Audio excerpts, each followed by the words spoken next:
So, for some reason, I think I might be accidentally turning into Mike.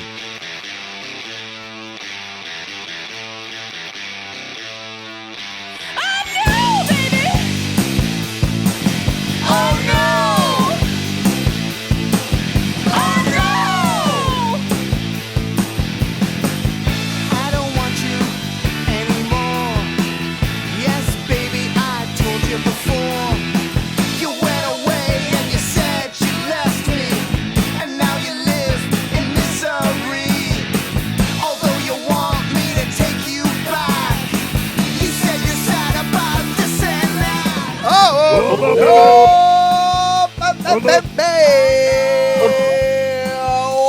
Welcome to another edition of the Oh No Radio Show, a New Year's post-Christmas edition of the Oh No Radio Show. My name is Owen. I am the captain of this shit ship. Along with me, of course, is my good friend Mike B. How are you, Mikey? I'm doing fine for the new year. Good. Let's keep that enthusiasm up the entire year. Ty is here as well. No one loves him. He had a terrible Christmas. And 2025, baby. And New he year, will, new me. and he will not have that enthusiasm. I can almost guarantee it. That is his trademark. He is sleepy. He is the. What is the? I was gonna say the Dumbledore of the show, but no, you've become the Eeyore of the show. Whoa! But I feel like if you're the I like Eeyore. I do. You're the Dumble Eeyore because now you're like a wizard. You're a sad donkey wizard. Ooh, sad donkey wizard. Yeah, you're the sad New character. The sad donkey wizard of the show. Ty is here. We've not seen Ty in a couple weeks. I feel like it's been a while since we've had. I miss it. I miss it, guys. Yeah, been missing you. You've been gallivanting with your D&D buddies too much, and not. I mean, is that the only thing these days that brings you out of your Eeyorness? Barely. Yeah.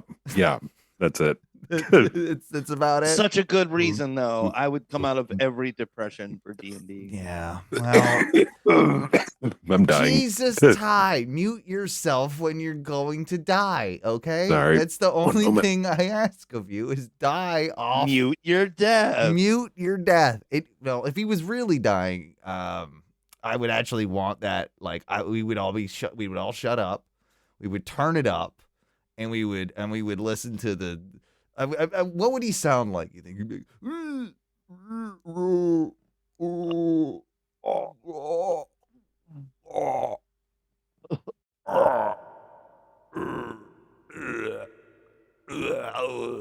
Is he dying in a well? Oh, he's in a dungeon. Yeah. Well, he's playing D&D and he's in a dungeon. He's in a dungeon dying. That's where. Well, where else does a wizard donkey live? A sad, depressed donkey wizard In a purple dungeon. What do you mean? Yeah. I would assume it would be a wizard spire, but reverse spire. Oh, so it goes like into the ground like a into dick, the ground, like a dirk. Yeah, like a dirk. Yeah, dirks mean dicks, right?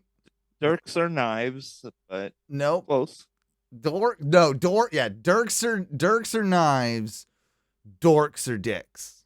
Dorks are whale dicks. That's okay. See, lessons learned at the very beginning, at the top of the Oh No Radio Show. Guys, I wanted to talk. We'll talk about our Christmases here in a second, but I wanted to, off the top of the show, like I mentioned, I wanted to say that I'm a little alarmed with myself because I felt myself becoming more like Mikey B in these last few days. More than I ever. Buying Ninja Turtles? No, haven't done that. But I've been. Hold on. Oh, we're gonna play in the guess game. Okay. We can guess. Did you lose more teeth? Yeah. Are you down teeth? No teeth loss. No teeth loss. But I might be working because of the habits. Might be working on the teeth loss. That's your clue. That's a Oh, real are big clue. you That's a real big clue. are you not sleeping? Are you only sleeping like 4 hours a night? More than that, but sleeping less than I would like. Yes. So that's Um, partially there. Oh, I got it. You realize you're autistic. Nope, still not autistic. Still not that either. Not that Thought you were either. there. No. What's been happening to me is I've been taking these because I got to get to bed early now. I got this new job. I gotta be responsible. So I've been taking some of the CBD gummies. I've been taking some of the THC gummies. I've been, and Pothead. right. So then like making me fall asleep a little bit, right? And I'll fall asleep, but I'll wake up in the middle of the night, and all I want is sugar. I want candy. I want taffy. I want Laffy Taffies. I want sugar. I want Nerds, and I've just been eating them in the bed at night. I've been keeping a small bowl of Nerds next to my bed now that I just pour into my mouth. It's actually insulting that you think this is what I do, but go ahead. and yeah, I feel like I've hit my peak Mike B because I'm at 1:00 in the morning. I'm getting those little tiny boxes of Nerds you get at Halloween. Dude, one shotter. Oh, I'll slam them. I'll just slam them, and I'll sit there and I'll let them like melt in my mouth, and then I'll be like, oh. Yeah. What is wrong with you? Is your body fucking up? I don't know. I just feel like, I wake up, then I fall back asleep for a little bit, and then I want cheese. So maybe I'm becoming you a little bit, but I like cheese a lot, So I think it's just making me hungry for things, I'm waking up. Owen's waking up with nocturnal munchies. Yeah, that's exactly what it is.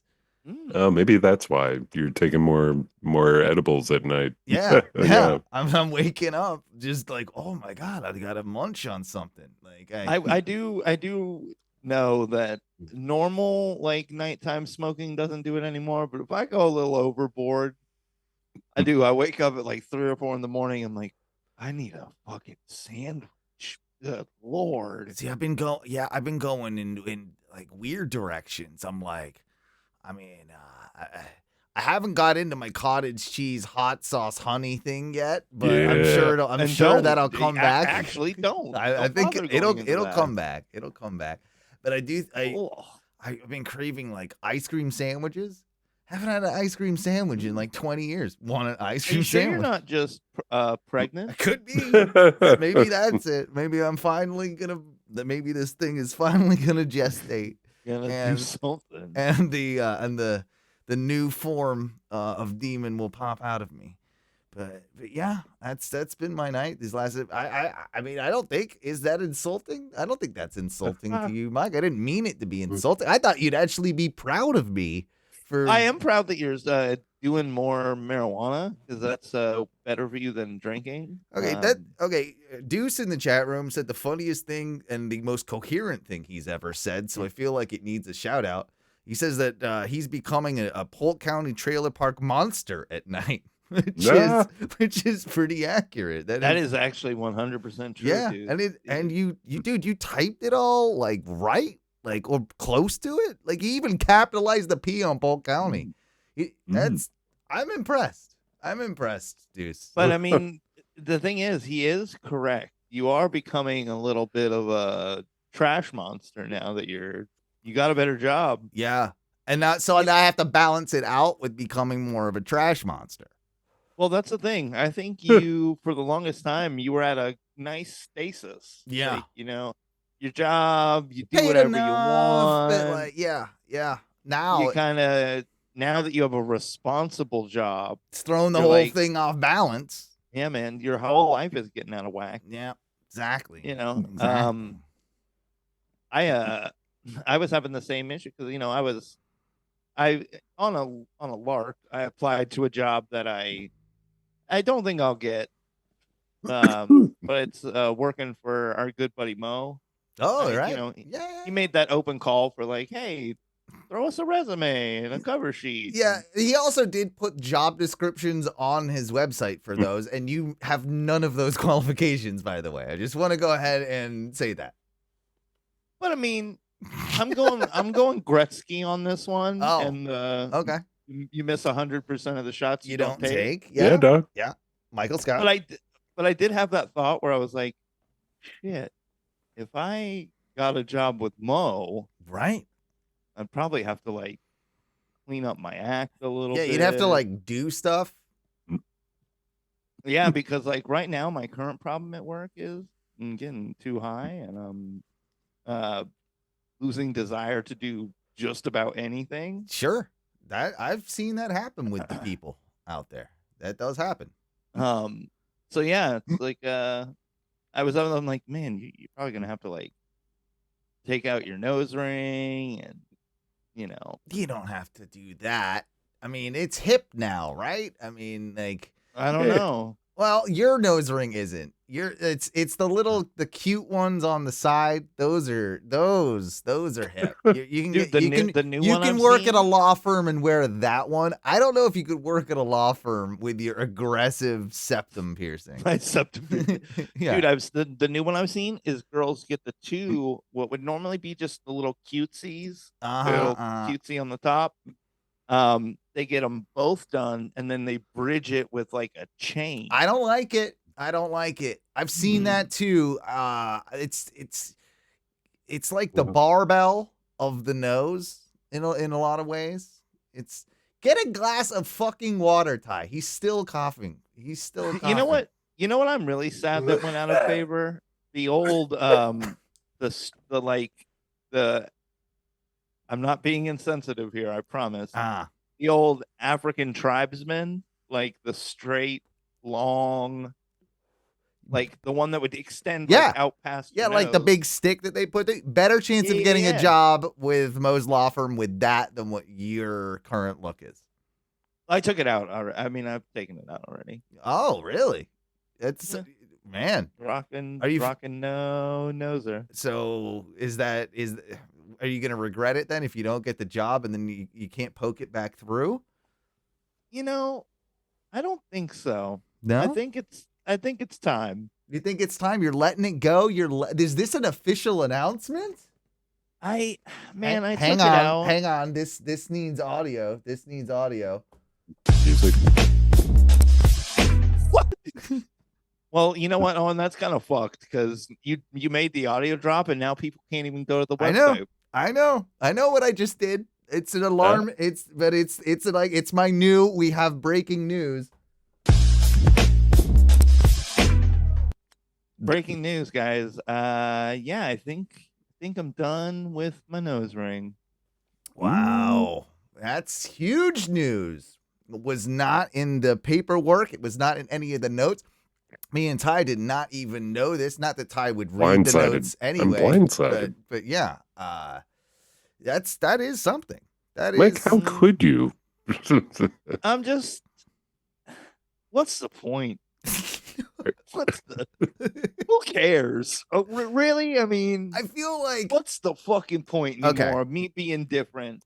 No, it's not that. It's fast food manager. I'm not hip anymore. You're hip. I'm giving up the ghost. It's not what it is, Mike. It's not what it is. I just feel what happened is that in the range between like the bridge of your nose and the bottom of your chin, there became too many distracting things that went on. You first had the septum piercing. And then you grew a mustache. And the mustache is an elegant, thick, big boy mustache that is quite, distinguished, but also very atrocious in ways as well.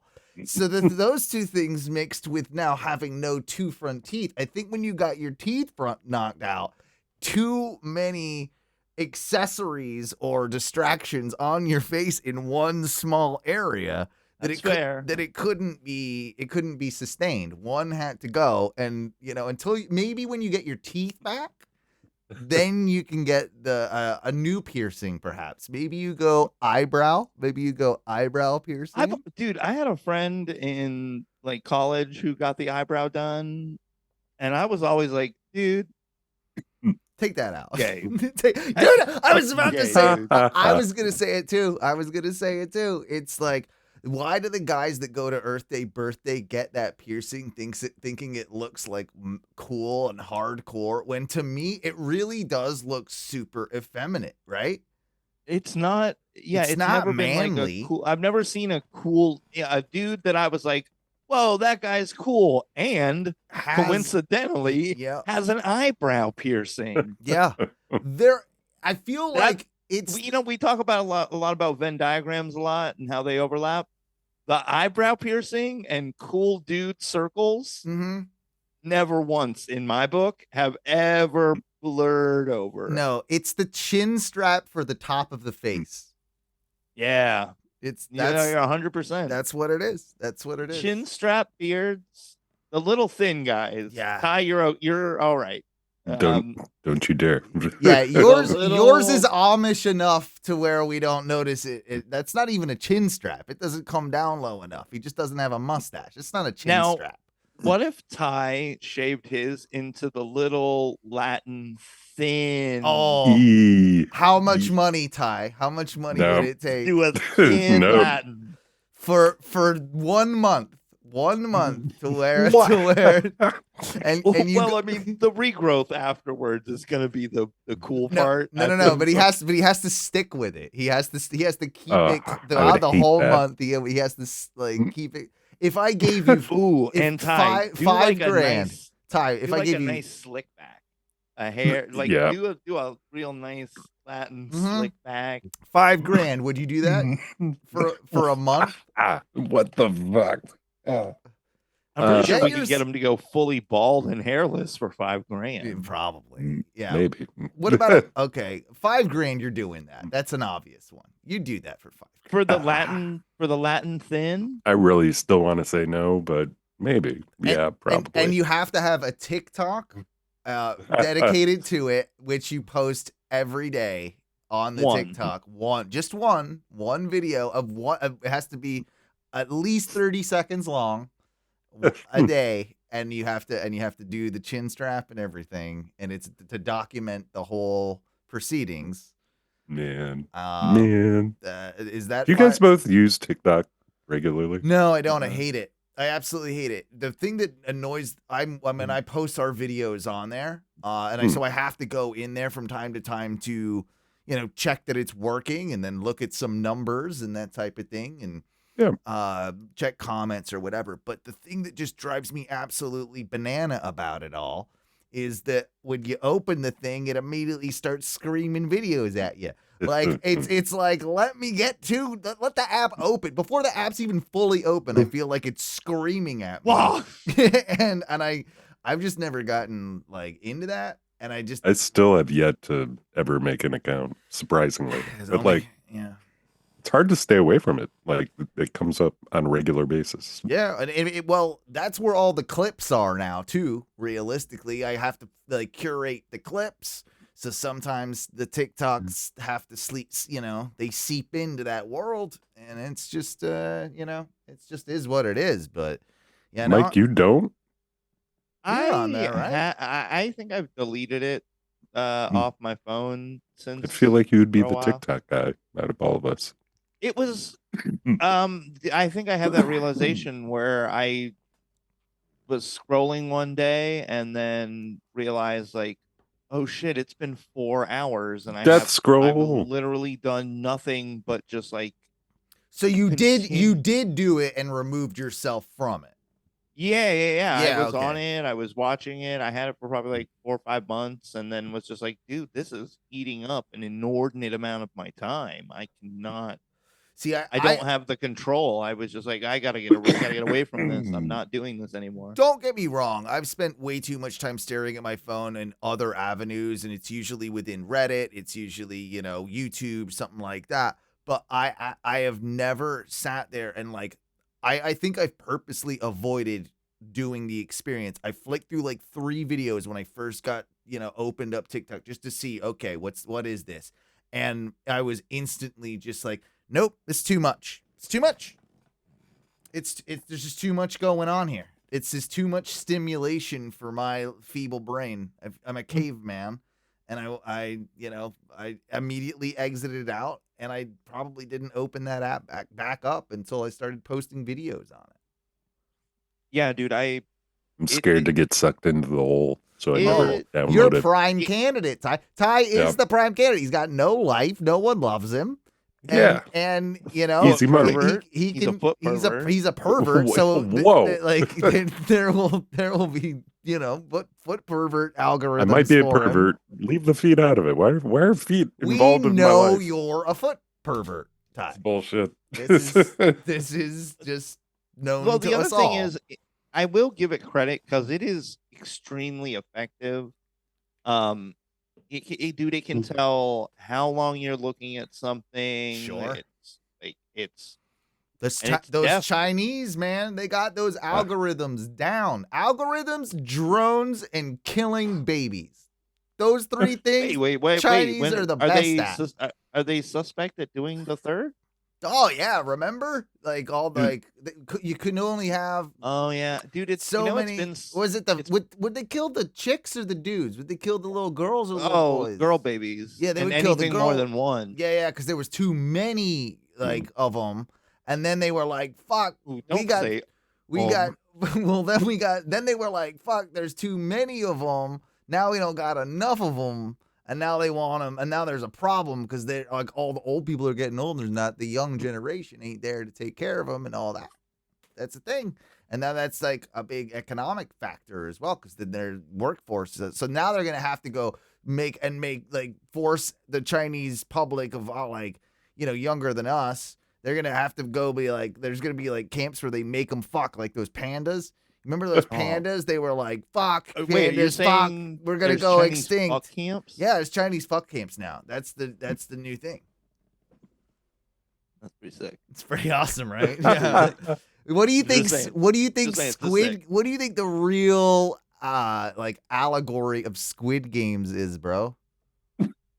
Get your tentacles in as many places Yes. as you can. Duh. That show's Japanese, isn't it? Doesn't work. It's Korean. It's all right. We'll I think, figure it out. technically. Yeah, So you yeah. you missed twice. It's all the same. Oh. man. They're close enough. They're over there. They're They all look the same. yeah, yellow people-ish. They're yellowy. Ooh. They are though. They have good yellower skin, right? How I want to know why there you have like Japan, which seems like the very light. You have like super light skin, and it just kind of sucks because like as you move into the more Yeah. jungly Asian countries, They get more. You They think get it'd a be the little opposite. darker. You think it'd be the opposite. get Japan, a they're on an little island. darker. It's like full sun, Yes. not many jungles. I think there's a lot of mountains there though too. Yeah, which actually puts you closer to the sun. Well, it's always freaked me out how close the Japanese are to Russia. You look at I mean, that and the Chinese. I'm like, they're all weird. Those Russians and those Chinese, that whole group of them. It's like, where'd that come from? It is weird that there's a hard stark like you go from like Yeah. what we consider like Asian to okay, now you're Russian. But that's And what's you're crazy white, too. white. You're is that- Euro white. Yeah, and when you say Asian, can't that technically mean Russia? They're on the fucking continent of Asia. Russia, Chinese, Indian. Yeah, they're Asian. You could all be you're all Asians technically. It blew my mind when I learned the Indians were Asian. That shit blew my mind, bro. what? Yeah, I thought they Yeah. were Middle Eastern more close. I thought they were like that. You'd probably be really surprised to hear that most of the Middle East is in Asia. No, it's A called lot of those Muslims, Asians. no way, dude. Yeah, we call them Muslims, but they're Asians. Fuck, it's weird, bro. That's tripping me out a little bit. I think some of them are technically European too, so. We got Asian Talibans. and European Taliban, Whoa. Euro Taliban. Don't you say that. We're going to get on a list. Yeah, man. I mean, we probably even got some African Taliban. That's which not- you probably don't. You're not surprised. No, that's par. I mean, that's par for the course. You know, they got all those like crazy religions down there, and then like those dictators that are all like, "Hey, snort the gunpowder and kill the whiteys." It really is odd though. Like Africa is huge, just chock full of resources, and most of the countries over there are like just above third world. Yeah, man.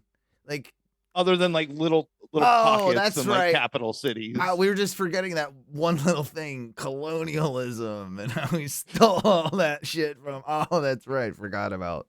Yeah, I forgot about that part. You know, I think they're making a bigger deal out of that than. Whatever. So what you're saying? A bunch of white guys came in and literally ruined all of African society. I mean, they tried.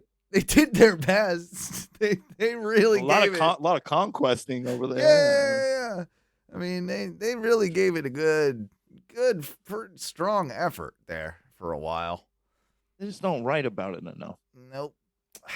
You know what I do want to switch gears to, because I feel like Anything but this. anything but this. Let's lighten the mood a little bit with and it relates because it can get us talking about our Christmases. First off, Ty, I want to hear about yours. I want to hear about Mikey's, but we'll use the context of our game to talk about our Christmases, and we'll use the our favorite little thing to do, where we hang on. We do a little bit of oh no, show and tell, baby. I don't know why I did that voice on that one. But yeah, we're gonna do some oh no show and tell. And this week, I've asked the boys to bring in their favorite Christmas presents from this year. And they're gathering them. They're gathering the presents as they come back. ready. I've got mine next to me too,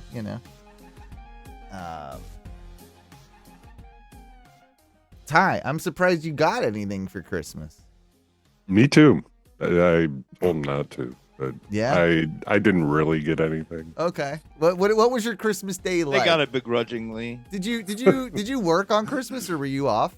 No, I was off. Okay. Luckily, So what time did you wake up? I want to walk through Ty's Christmas day.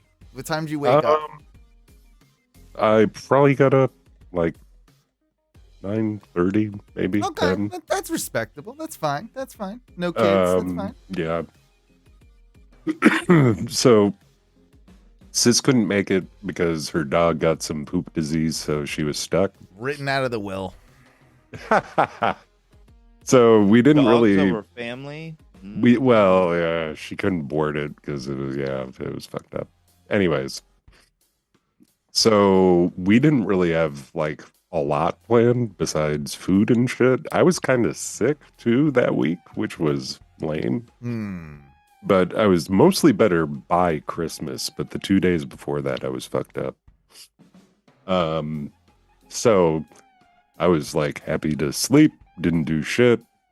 They made a breakfast thing, but I didn't feel like eating much breakfast. And I think we opened what presents we had around, I don't know, 11, something like that. Did you get mom and dad anything?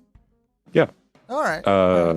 Not much. I tried to get birds on sticks. No birds on sticks this year. Damn. It's tough to find the proper bird on a stick on Amazon. Yeah, I've tried. I've actually Yeah. tried. I've tried, and I wasn't successful in it. I think you need to go to that's more of an Etsy thing. Yeah, you're not wrong. Yeah. Etsy shipping those. No. I didn't, because I was gonna buy your mom a bird on a stick, and I went to Amazon, and all I could find were really cheesy birds on sticks. Like There's they like weren't. a couple of almost close, but not good. No. All right. No. All right. So go on. No bird on stick. What did you get, mom? They were like bird decorations that they look like kind of like wire mesh birdie birds. Okay. All right. That's nice. That's thoughtful. Yeah. And I got my dad a fucking mason jar sealer. All right. You know what though? Good gift. That's a good gift. What did they get you? Or what was your favorite gift? Was this your only gift So or was this your favorite gift? from them, I got like a bunch of snacks and shit. I got this big old bag of popcorn. Yeah. Okay. Nice. That'll keep you alive for a little while. I mean, yeah. And I had a ginormous bag of snacks that I already ate. But That's good. That's a so good gift for you, Ty. that and fucking coffee card, Starbucks card, which I use that shit daily. But Okay. All right. All right. and then from one of my D&D friends, they got me this awesome hippie pin. It's a little like, can you see this? No, it's blurry. What does it say? Can't really see it very well. I can't even see it. Past joints, not judgment. All No. right. All right. That's good. That's good. And also she gave me like the old school like sandwich baggie with some weed in it. Like it was tied in a knot. It looked like old school Yeah, like yeah, yeah, drug yeah. stick up your butt bag. Yeah. Yeah. Yeah. It was I was like, what? It made me laugh. So your favorite gift was drugs? I would say weed probably wins. Yeah. So yeah, your favorite gift was drugs. Okay. His favorite gift was weed. That's hey, you know what, Ty? They know the people out there know what make you happy, and that's what's important. That's what's important. Right. Yeah. Mikey, what about you? Alrighty, so my very favorite gift this year Walk us was- through your day. Walk us through your day. Oh, I was gonna do that right. Okay, well I'll do it Do your it- way then. Do it whatever. So- Do it whatever you want to do it. Do it whatever way you want to do it, Mike. I just want to know. I just want the people. I just want you to know that I care about your Christmas day. Well, I appreciate it. We so Christmas was really short this year. Janine had to work. So Oh. we went over Tuesday night and we hung out with my mom and slept over there. And so we woke up and kind of hung out for a little bit and then opened some presents once my sister got there. We opened like one thing. We didn't open much because I opened most of it here at the house. But yeah, we just hung out a little bit, ate some breakfast with them, talked, and then I was like, peace out. That's So Christmas was very short this year. We came home, Janine had to go to work, and then when she got home, we opened her present. oh, she's got to wait the whole day until she Yeah, gets pretty home. much. Oh, that's a bummer. You couldn't have got that in there before she went to work, or did you want it that way around? We just didn't have time in the morning from like when we woke up and finished eating breakfast. My mom was like, "You want to open everything with just us here? Your sister's on the way." And I'm like, "Well, we can wait." And by There's the a- time she got there, we're like, Time Here thing. I go. Time thing. I just think that would drive me crazy, man. Like, because I've had to work on Christmas before, but if I didn't get to open my shit before I went to work, I'll be mad. yeah. So I mean, I came home and I just hung out and made dinner for Janine. So when she got out, we had dinner to eat. So Christmas was weird Yeah. and quick Yeah. and kind of just another regular day for us, or at least for me. But I did get some cool stuff. Got some turtles, of course. Hurts. Got a random gift box from Eric Rodriguez. I think I talked about that on the last show. That was pretty cool. Of course, my mom got me socks and underwear. Yeah, yeah. I got. Classic. By the way, I just want to butt in here because of the socks thing. I got our friend Gina and her boyfriend Freddie. I got them both heated socks for Christmas. Heated socks.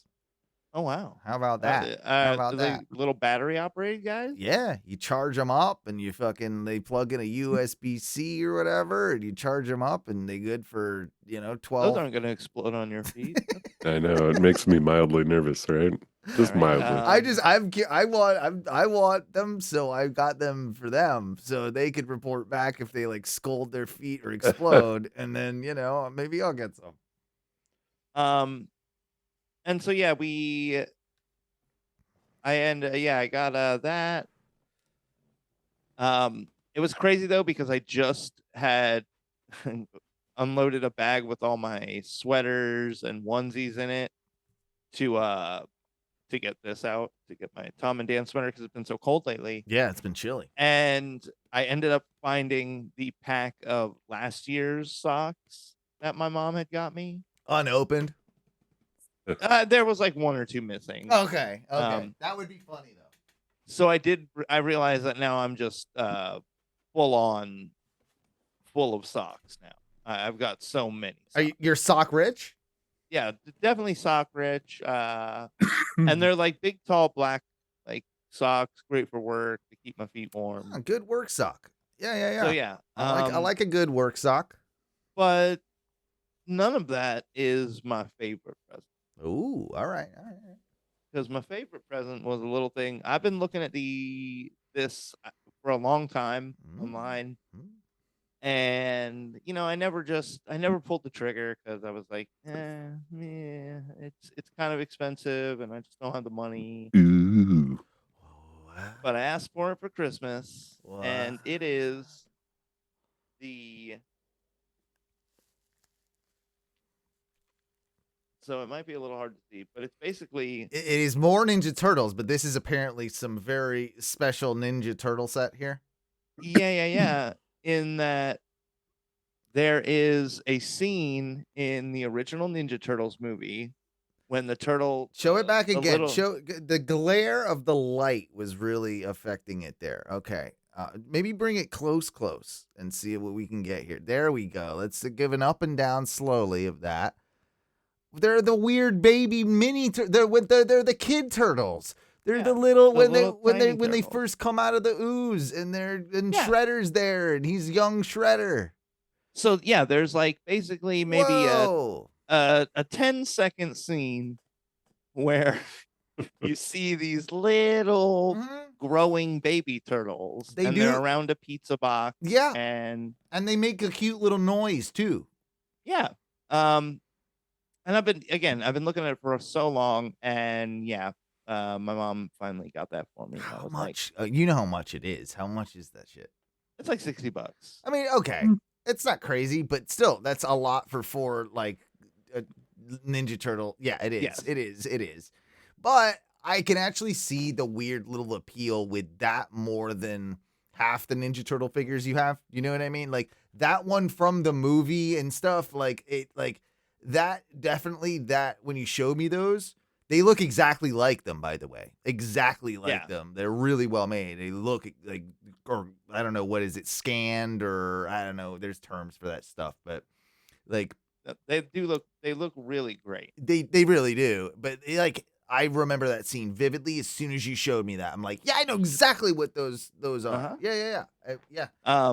And one little thing that I did get almost finished through, and I'm gonna have to move my camera just a second here, is you can't really see it, and it's got some stuff on it right now, but I got the base. This is the start of your Ninja Turtle ring.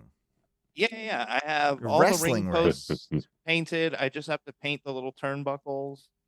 I got the ring skirt added to the wrestling ring. It's coming along nicely. I'll say that. You sent me a couple pictures. It's coming along nicely. Yeah. The ring floor is actually like spring mounted. Very so it cool. does a little thing. Cool. I had to finagle that and get that popped out to paint it, but unrealistic, of course, but that's fine. You know. Listen, when you got the little figurines, you want them to bounce. A little bit. Yeah. I like it. How'd you do that? Bounce. How'd you do that, Mikey? Oh, dude, it's like clipped in, so you have to kind of like pop a bunch of clips out. I want to see this. I want to see this in person at some point. But yeah. Now this is interesting. All right, so that's good. All right, you're getting Christmas on. Christmas was fun. Yeah, Christmas was fun. All right, yeah. I for me it was a getting up, but I think we rolled out of bed around 10, and got what do we do first? You know, we sort of had to wait. Sex. So, It's sexy time. actually, now Merry Christmas, baby. sometimes happens. I don't think it did this Christmas. Didn't do. No, not this Christmas. Usually does. Whatever. Uh, First thing, I think, you know, we got our coffee, our tea, our smokes, or whatever we're doing and then it's of course time for what we call Bucks Fizz. You know, it's champagne, orange juice, you know, mimosas, you know, that you Americans call. So we, you know, yeah, you know, I think, you know, a couple mimosas in, we're like, time to open presents. You know, that's about right. So this is a good, you know, we got the music playing. Oh, we're having a good time. Our Tio Dana Dahl has pooped out our presents, the famous, you know, Christmas shit log. I made another one this year. Made another one this year. Oh yeah. Yeah, I was gonna ask if you had done a Back Fiona again. doll. He's still over there too. He hasn't been burned yet. I think he's really outstaying his welcome. So it's yeah, we're gonna probably have to burn him in this next couple of days. Are you just waiting for one more present to shit out? I was hoping, but I think he's all dried up. So, you know, there's a lot of cool little gifts going back between the two of us. And you know, she got me, you know, a couple wrestling figures and stuff, which I won't show you because, you know, those mean nothing to the audience, really, in the grand scheme of things. Oh, I appreciate you. But I did get I'll give you my top two. Well, here we go. So my new favorite trackie arrived. Oh of yeah. course, and it is similar to a green one I have, but it is a purple tie. It is a It's a good looking track. I think you both agree with this trackie. It is one of the finer, you know, and I got the tops and bottoms. So if I can get the zip to work, I'll put it on correctly, you know, because it's made really well, you know, like most trackies are. There we go. So yeah, so that's this is my new trackie. It's probably my second favorite gift. It is delightfully tacky. Oh, it's perfect. Yet, what was it? Yet unrefined. Wasn't that the slogan to Hooters?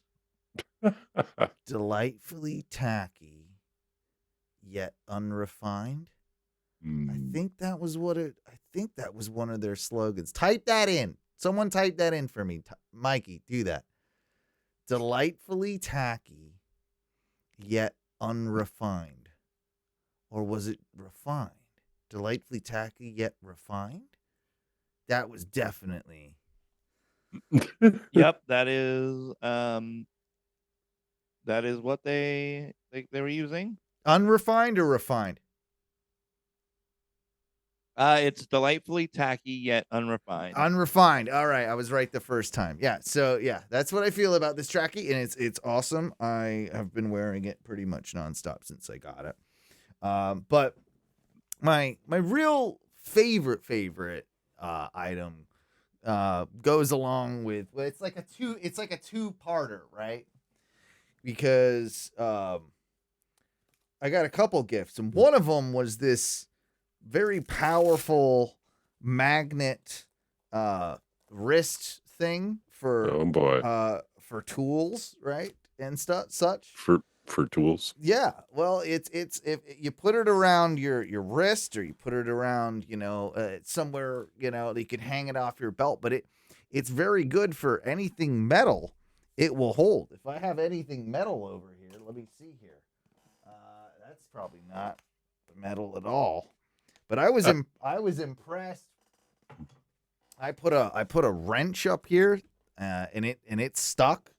Like it's very powerful magnets. That's not metal, I guess. Let me see here. I don't have anything metal. I was gonna demonstrate. Oh, my tools are over there. Let me grab my tools. Hang on. Owen grabbing things he thinks are metal. Hang on. I got an example. Okay. So, you know, this is a Leatherman, you know, a fairly hefty Leatherman a multi-tool. Look at this shit. Fucking sticks right to it. Look at that. Fucking See that? That's some metal. Like that's some magnets at work right there. But that wasn't like the coolest part of the gift because again, I think it's a two-parter gift because I got to show you my new burglar gloves. Mm. And I think Teresa is wanting me to be a cat burglar or something. Because now I have burglar gloves, or that I can shine at you with my lights. You see these lights, folks? Yeah, Doug. See, now I can burgle, right? I can do a lot. These are burglar tools.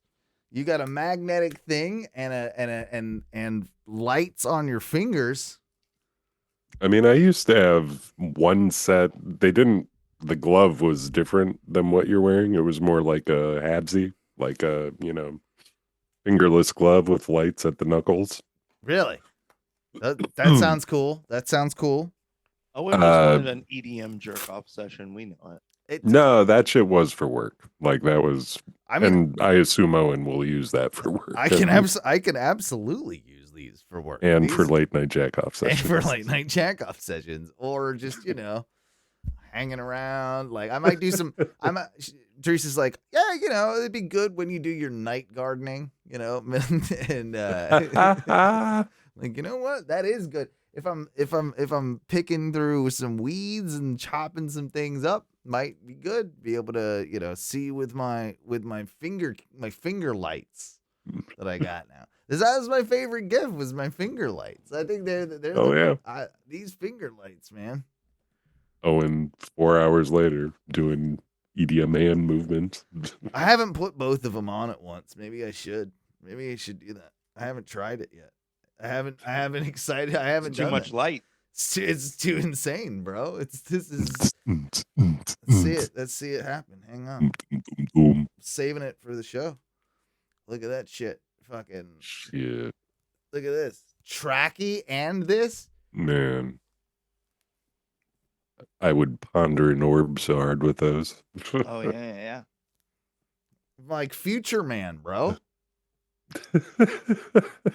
And I got a magnetic thing. Fuck your turtles. Fuck your turtles. I do love that Owen has decided to go so heavy into tracksuits because just having a British flag tattoo was not enough. Yeah, gotta go full.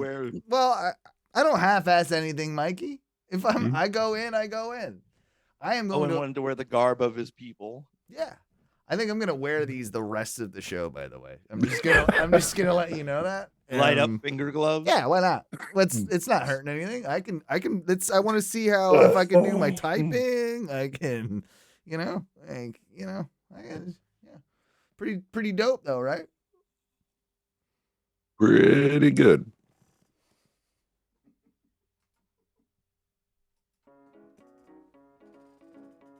Oh, that was supposed to be like an outro, but I guess there's, no, it is what it is.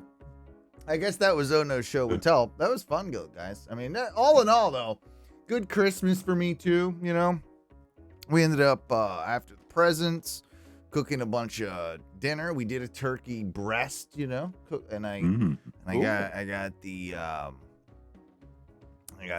gravy going pretty good. Added a little too much flour, but I ended up getting it okay. It was just like, oh, okay, can't have the lumpy gravy. Man, I stirred that bitch for fucking forever. I was determined, but I got it. With the drippings and everything. Made some roasties, some nice roast potatoes, some veg, some mashed potatoes. We did the little stuffing balls with bacon wrapped around them. Ooh. Yeah. That sounds like sexy. Those are a favorite at the Butler household, so those got pulled out. And British stuffing too. Sage and onion paxo. You guys don't even know how good that shit is. It's the real deal. It's not no stovetop mushy bullshit. Don't you make fun of stovetop? Stovetop can be good if you make it right. It's always fucking shit, dude. I've had decent stovetop. What do you fucking weirdo Americans don't even call it stuffing? You got another name for it. I think some people do call it dressing for some reason. Yeah, I don't understand that. Oh, Well- I forgot to. Sorry, I forgot to show you this. It's also I got two. I That got underwear. I got two Coors banquet beanies. That are Oh, worth- nice. yeah. So, banquet boy, all day. Where's it at? There's the logo for the people. Look at that Coors people. banquet beanie. But yeah, dressing. That's what it is. I never. That sounds like salad dressing. It sounds gross to me. I was yeah. I never understood it as a kid. It was There's a reason they're different, though. Dressing is like, God, I wish my brain worked. But there, you're saying there is a difference between dressing and stuffing. It's not a big difference, but there's a difference. I want to say the dressing's made with actual like bird, whatever bird you're making. But Ooh. Oh boy. you know, This. I did got a also get a leaker. 30 pack of High Life, so that was a good present. I haven't told you. I've been on the stouts this lately. Been on. I usually get a stouts. couple like during the winter months. It's I've a been good time. I've been enjoying my Guinnesses. I've been enjoying some Samuel Smith's chocolate stout is absolutely just amazing. And then down at the local commission, I've been drinking some stouts. So this one here is a Sullivan's Brewing Company, a black marble stout right now. So cheers, while it's still nice and cold out, get some stouts in you, Yep. That was one of those beer styles I just would never do. Like I'm not a big beer drinker as a whole, but Could have fooled me back in the day. oh dude, yeah. I mean now I really don't drink much of any. No, I know you don't. But at the same time, it's not like you had any problem putting back a significant amount of beer, Mikey. Beer. But but you didn't really care what beer it was. You were just yeah. You never got into it. Now, like the stouts are like I can only drink them. You can only have a couple, right? And It's not like you want it every time you're drinking. No. Every now and then. Yeah. Yeah, you don't get done mowing the lawn and be like, you know what I want? I know what I'm gonna crack open right now. Yeah. A nice warm stout. Yeah. Yeah. But, That's what Coors is for, or Bud's for, or something like the easy drinking stuff. Everybody knows that. Champagne appears. Yeah. There was a while where I was like, man, I just finished mowing the lawn. I'm gonna have a nice, refreshing Jim Beam glass of whiskey. That also sounds a little rough, but I've been there. Oh, it was awful. But I was trying to get drunk. Yeah. Let me ask you this. Say you got a friend. Say this friend listens to the podcast. Say this friend lives in the United Kingdom. Uh-huh.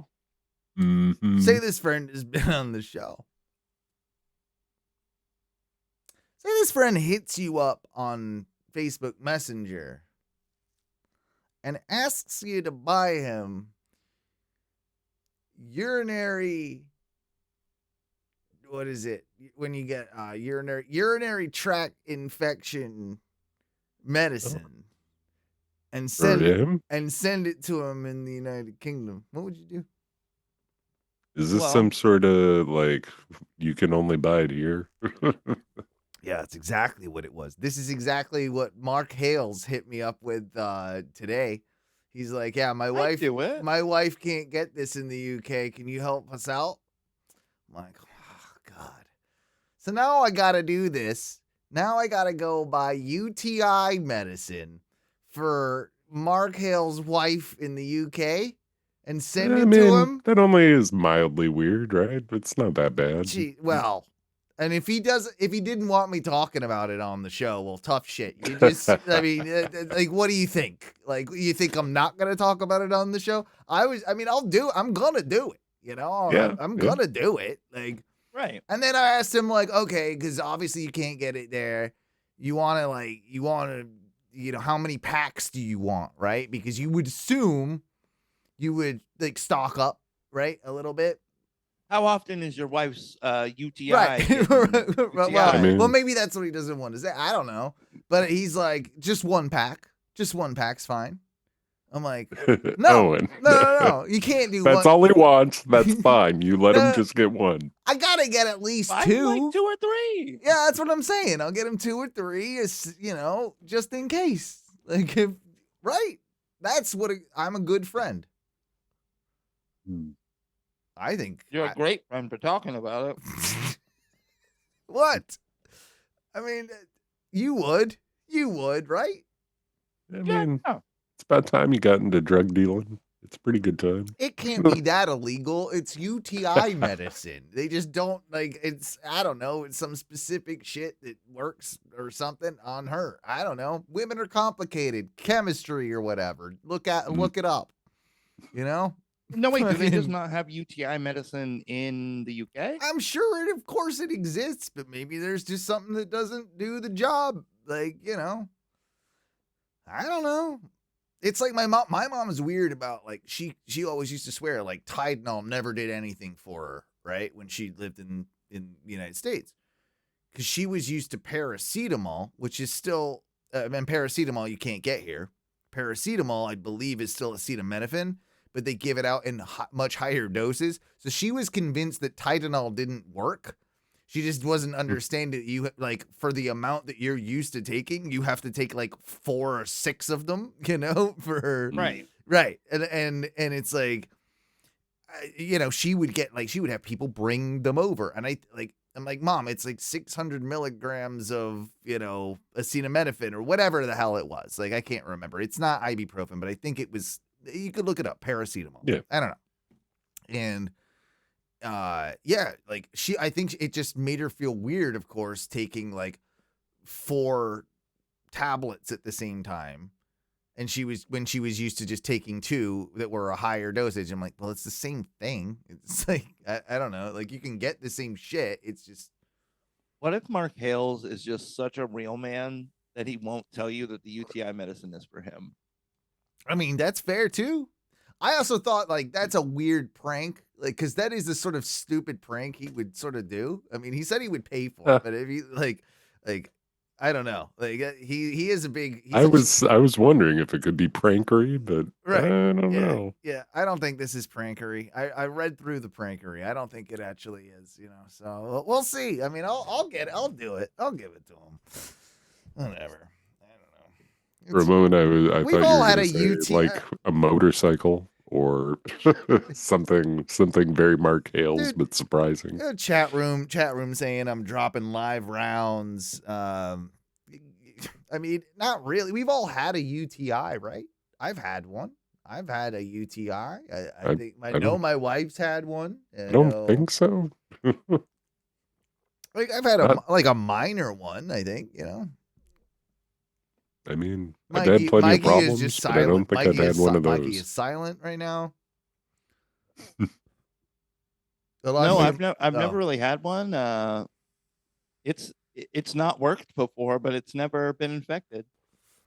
No, it's not like you have never had like a burning pee thing. Nah, dog. Really, no, bro? My pee stays real clean, dude. I have whatever. Whatever. Look at old Burnween. I'm sorry. I mean, I think most. My name's Owen. My wiener burns. Oh. Not all the time, but it has done it. I mean, it's very rare, but it has. I mean, yeah. I think I've definitely had a UTI in the past. Anyway, here's a funny one. So, I got the place across the street where my buddy Brian lives now. Our good friend, Hugh, he owns it. So the dude moved out of the one side. So Brian moved into his side, right? So he moved sides. So he like stepped his game up. He moved into the nicer side. But that means like the one side's open. This is a duplex, right? Like, for those. Well, yeah, I should explain that to the listeners. And so, yeah, these lights are distracting me, so I have to just turn them off. By the way, I had to turn my finger lights off; they were distracting me. Uh, and yeah, so he's looking for somebody to rent the place out. And I've been putting my feelers out there because it's been a thing. Like, I want my neighbor in this. Like, I need someone cool across the street. I can't just have any jabroni moving in. Like, it's sacred space around here, around these. Wait, parts. is it Hugh as the landlord too? Well, Hugh is the landlord For both sides. Well, so he moved out. Yeah, and he's the landlord for both sides. Like, and Hugh's a friend of So mine. do you get to vet it for Hugh? I definitely have some vetting process. Yes, I definitely have some. But he came by last night, and he's like, here's what's funny too. Check this out. So he gets a call, and Hugh's a goofball. I love him to death, but Hugh doesn't think things through a lot of the times, right? Like he's. So he gets a call at like 4:30 yesterday from somebody saying, "Hey, we saw your ad. Can we check out the place?" He's like, "Yeah, sure. When?" He's like, "Now." "Okay. I'll see you there in half an hour." So he goes, and like they were like closer to an hour. By that point, it's pitch fucking black. There's no, of course, the electricity, because it's like a vacant place. The electricity has been turned off in that place. So now he's like walking around with his like fucking cell phone, like showing showing them the house inside. Hilarious. Like they're doing all that thing. But so then he pops over. And we have a little chat about it. And I'm like, so, like, obviously you were showing the place. Tell me, who are they? What do we got here? Like, because I'm doing my vetting process. And he's like, you could tell he didn't want to say nothing, right? He didn't want to say nothing. He's like, so it's a couple. Like, couple? First off, that's a problem. This place is too small. It's a really small place. Like, it's a really small place. It's like my place is small. It's like if you cut mine in half. Like it is a perfect size for a single person, right? I'm just saying that. It's a 1 bed, 1 bath, with a little living room and kitchen. Like it's really not. I personally don't think. Should have told Peter about it. He's lonely. Should have. Oh well. He found this isn't nice enough for Peter. Peter wants like a swank. He found a swankier place for yeah. Don't worry about it. And he just signed a lease. But yeah, it would have been cool to have him across the street. I just would have had him crying, on my porch all the time. So I can't handle that, like love you, Peter Van Deborski, but I can't. Maybe being neighbors isn't the best idea. You'd be all like, oh man, like fucking Joy Division and shit all the time. I don't know. I can't fucking do it. Anyway, so I'm like, first off, couple, fuck that. He's like, yeah, but they're like, they're an older couple in their 50s that are down on their luck. I'm like, well, second off, fuck that, and third off, fuck that. Like this is all not going well. Like you told me like 3 things that fucking suck. First off, I know the price of the rent. He's charging, I think a little more than he should, but he's charging $1,200 for the place, which is about market value. But like this seemed like couple down on their luck. Like no. Like I don't need that. I don't need that across the street. What are they now? They're gonna be fucking like asking me for shit. They're probably the nicest bastards ever. They're probably gonna be hoarding stuff, throwing it in the yard. And they're just gonna trash up the place with their trashy neediness that I don't need. I mean, Christmas is gone. Like this is the new year. Now caring season's over. Okay. We're in make it fucking happen season. Okay. And I don't need someone like that getting in my goddamn way. All right, guys, you understand what I'm saying? Right. Owen. I know you just got a little bit of a better job and you're moving your way up in the world, but ruthless. These people are your people, man. I'm just saying. They're probably awesome. Kick them to the curb. I'm gonna kick them to the curb. Oh, Happy Hour LLC there. Oh, I don't want to be neighbors with you. Get fucked. Get fucked, dude. That can't happen. That can never happen. That would be terrible. Oh my god. I'd have you asking to like write your emails or something. You can't tie your shoes, you motherfucker. Like I'm not doing that. Like what do you got? Parkinson's? What is it? You got one of them. So I can't be taking care of you. Like I'm not doing that either. Like what if these old people they want me to take care of them? Like they're in their mid to late 50s. They're gonna be old soon. They're gonna be wanting like, oh look at the neighbor, he can help out. I'm not doing that. Look at that young, able-bodied man. No, I can't do that. I got too much to do. While I sit and drink on my porch. Thank you very much. So I told my buddy Brian, who lives on the other side of the duplex, about all this, and he goes, he was instantly as pissed off as I was because he's sensible. He was just like, "What? Fuck that! Like, no, fuck! I can see the way this is gonna go, and they're gonna trash up my yard." He's like, "I cleaned up that place. They're gonna trash it all up." Like we both think the same thing, and Brian. He's a medical marijuana card holder, and he is a very frequent medicine user. No. Right. And he straight up, he was just like, I ain't changing fucking nothing. I'm still smoking out on my porch. I'm still I'm like like yeah, okay. You know what? And I respect Brian because we had a dude. I think you guys remember me telling you this Mm-hmm. when we first moved in. It was like, hey, if you're making any smells, Oh, I can yeah. smell it down here. I'm like, yeah, we are making smells, and guess what? It's gonna keep fucking happening. He moved the fuck out. Peace. Yeah. I mean, they can't really say much now, right? Like, I get it. Like, maybe when weed was illegal, but if you've Yeah, got your card, you're allowed to do you're that. allowed to do that. So, see you later. Like, if you've got a problem with it, like, it used to be the other way around.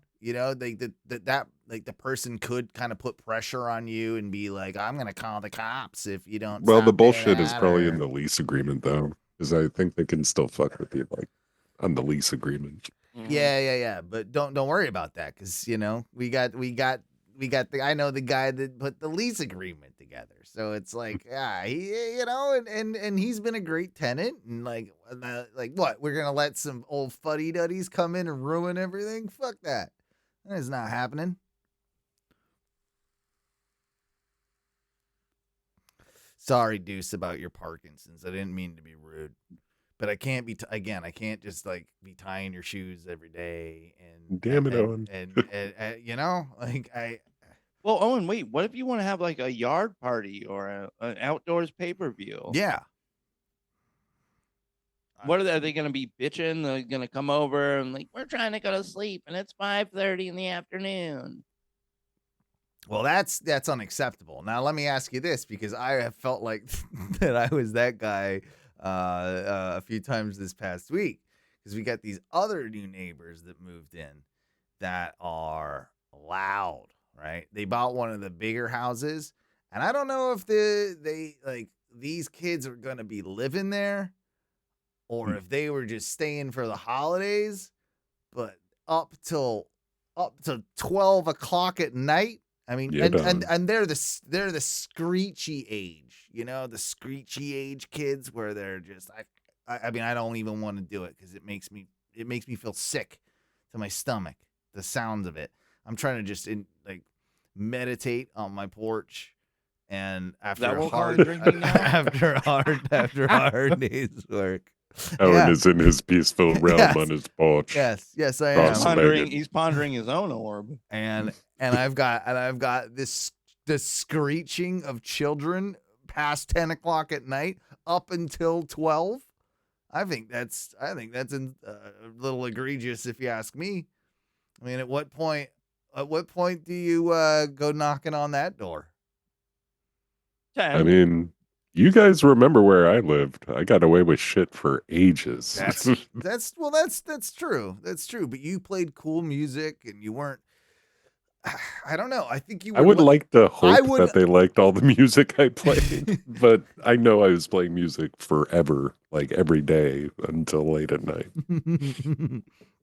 Yeah, you just happened upon really cool neighbors, I think. But that would be more acceptable to me than annoying kids all day. You know, I don't, and so I've got this conundrum because I'm the old man yelling at the young kids like in my head across the fence. Hey, assholes. Yet there's probably going to be an old couple moving in across the street that's going to be yelling at me. So it's like a daisy chain. Yeah. The nice Yelling. age progression. A human centipede of grouchiness.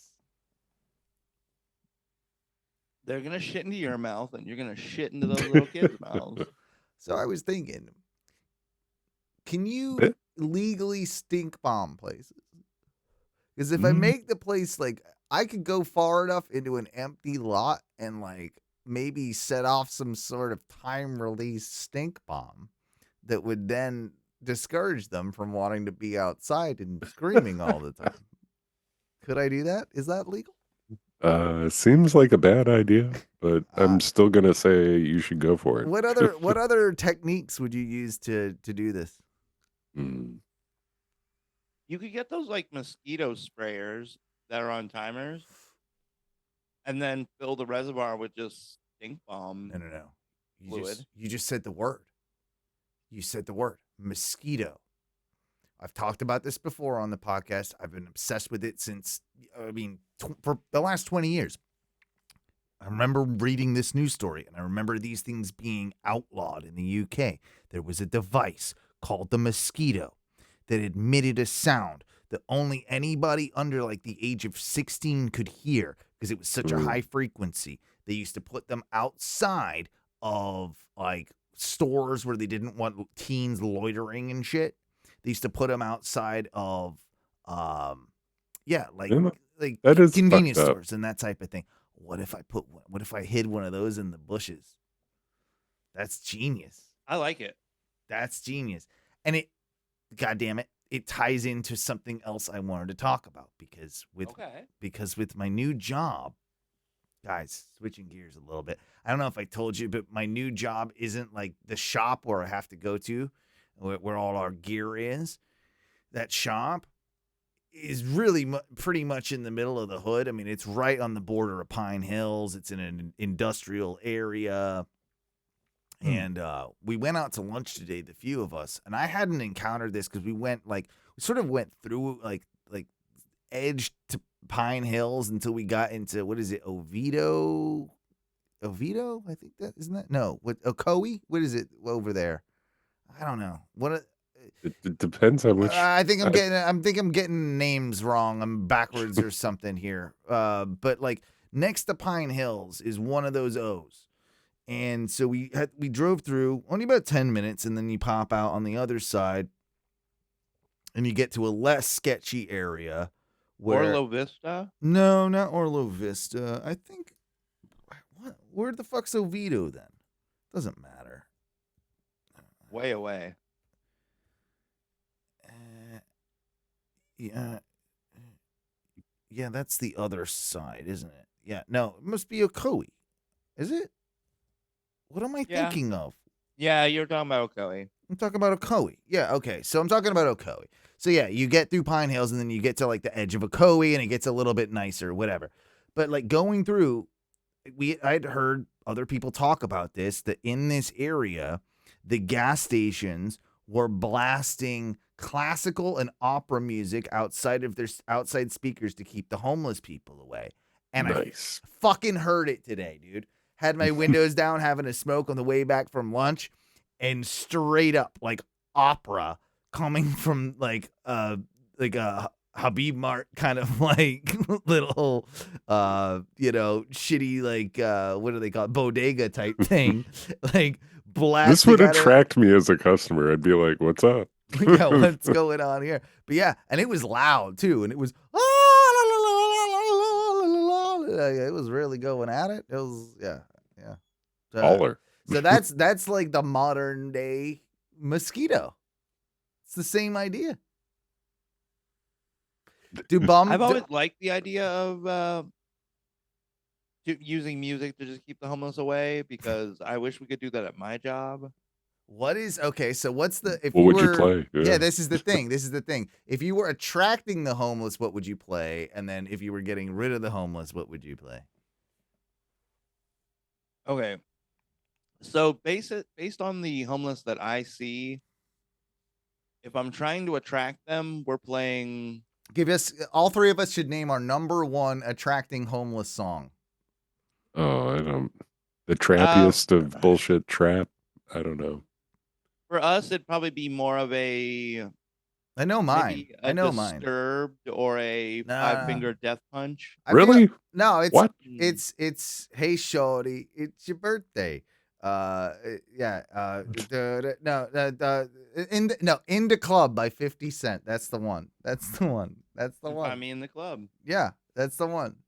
In the Club. They're No. listening to metal. They're metalhead homeless. They're not. in They're here? the metal. They're not metal. There's not metal. Dude, a lot of ours are like these weird, like construction working, day laboring homeless dudes. Yeah, but they're not into metal. They're into like butt rock metal, right? Yeah, that's what I'm saying. Like, Okay. Disturbed, Okay. Five-Finger Yeah. Death Okay. Punch. Yeah. All right. That is. No, that's fair. They're Okay. more. They're meth. I think they have a place. They usually have couches to sleep on that are awful, but they're not necessarily homeless. But I'll give it to you. Yeah. That does work. That does work. Down with the Sickness is gonna bring in some homeless people for sure. Ty, what are you thinking? I don't have a specific song. I can just hear like deep bass and like shout it, clap your trap. Shout it, clap your trap. Yeah, Blang, blang, blang, blang, blang, blang, blang, blang. that's pretty accurate. Yeah, that's probably gonna be. Go make that booty flap. Boom, boom, boom, boom, booty flap.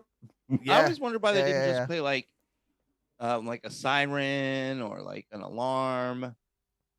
Because that's going to annoy the fuck out of you all day, too. Yeah, but still, you're still like you gotta really like classical or opera to be playing that outside because that's still annoying them, right? I guess. I mean, I don't, it just Probably seems less kind annoying of than an fun. alarm. right? Yeah. But I mean, I'm annoyed because we listen to the same playlist every day and it raps like 2 or 3 times. Oh, You don't God. get to control the music, boss man? No. Do you have to play a designated playlist?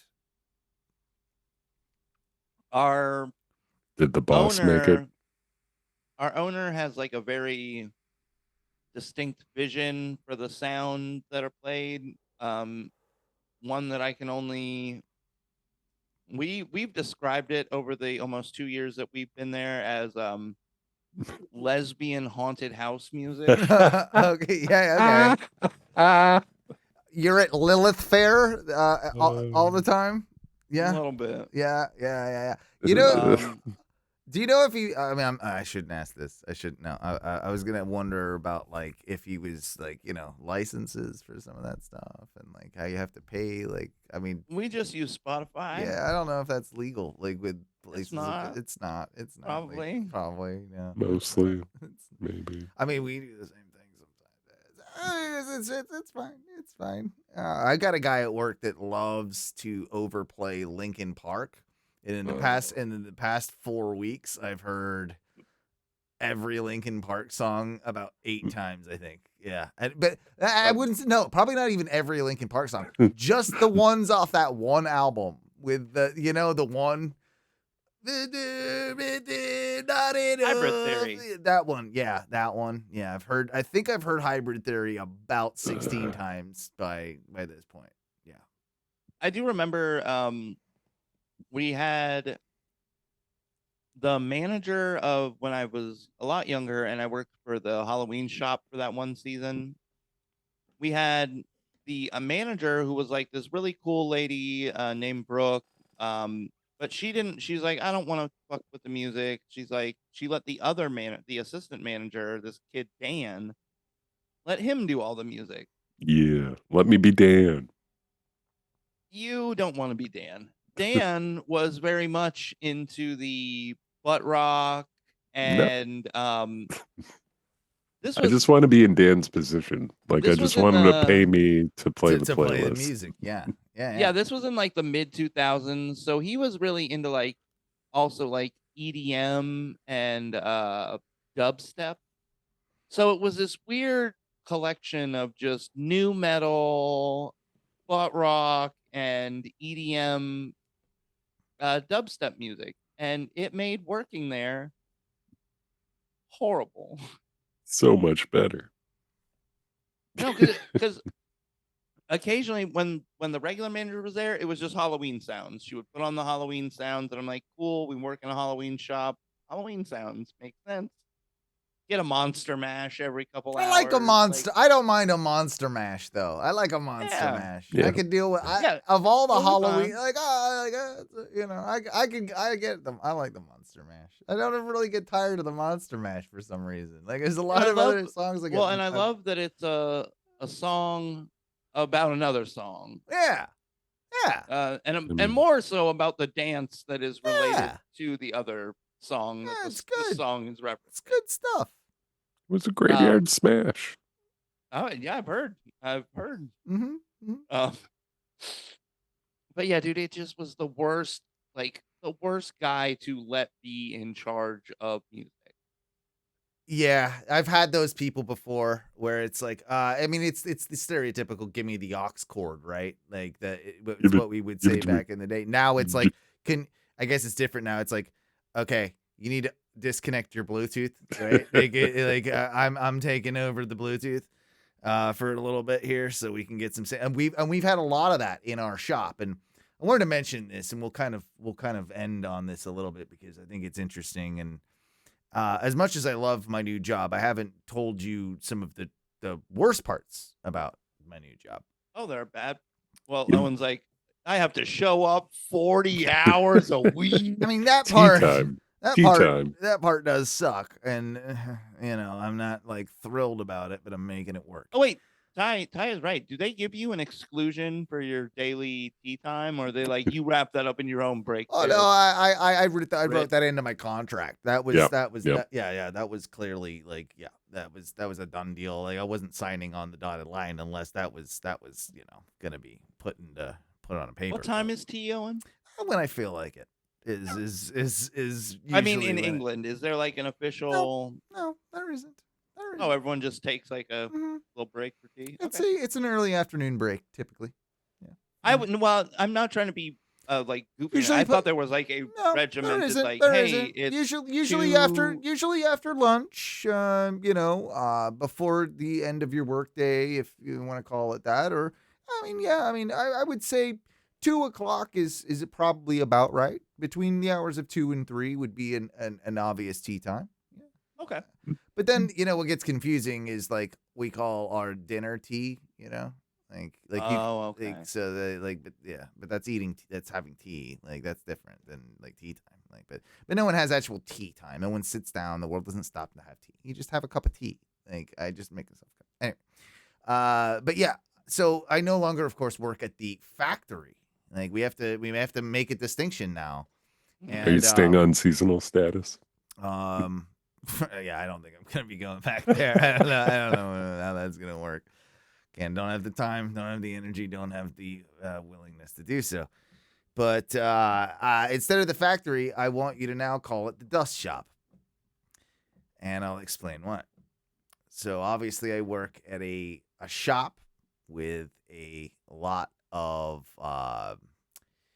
gear in it, and it's a warehousing facility for all the gear, and then we do shows with that gear, and there's sales offices in front, that type of thing, right? But I don't know if I ever explained that. If I did explain a little bit that it's in a pretty shitty area of town, but I don't know if I ever explained that it's actually right next to a concrete milling factory. This is where they take all the old concrete and they crush it up and they make it into new concrete, right? So so you know what's really good for AV gear is when all your bay doors are open in the warehouse to be right next door to a concrete milling plant that generates dust consistently into the facility, and why it then has to be mitigated by like multiple times a day sweeping and Zamboniing and that type of situation, right? Oh, you got a Zamboni? Yeah, we got one of those floor cleaning Zamboni things. Like when you board, you just hit on that. You just ride on that thing and just kind of zip around a little bit, clean up the floors. Yeah, it's actually good. It's a lot of fun. Yeah. So we got to do it, right? Like because otherwise it's disgusting. And I come out of there some days and I just feel gross. No more so than this past week. We had to do inventory of the entire warehouse. Nice. Beginning of the year, you gotta literally, it's putting all the barcodes in. Sometimes you gotta type them. Sometimes you're using the scanner thing. But it's literally every cable, counting every cable, every adapter, every piece of gear, top to bottom in the entire warehouse, right? And it took us about 3.5 days to kind of like get everything, and then you're finding things and you're putting it all in order and you're knowing what your inventory has. But it's something that they've got to do for loss prevention, tax purposes. And you have to know exactly what you have to sell what you have. I have never been as dusty. It looked like I was coming home every day from like the fucking like salt mines or something. Like I was like. Couldn't even like really wanted to take my clothes off in the house, but did. But it's like instantly get in the shower type deal. Like throw those clothes in the lawn. So when you think that I'm working this like highly cushy job here, know that I'm in the dust shop, and I be old Dusty Rhodes over here, fucking doing it right.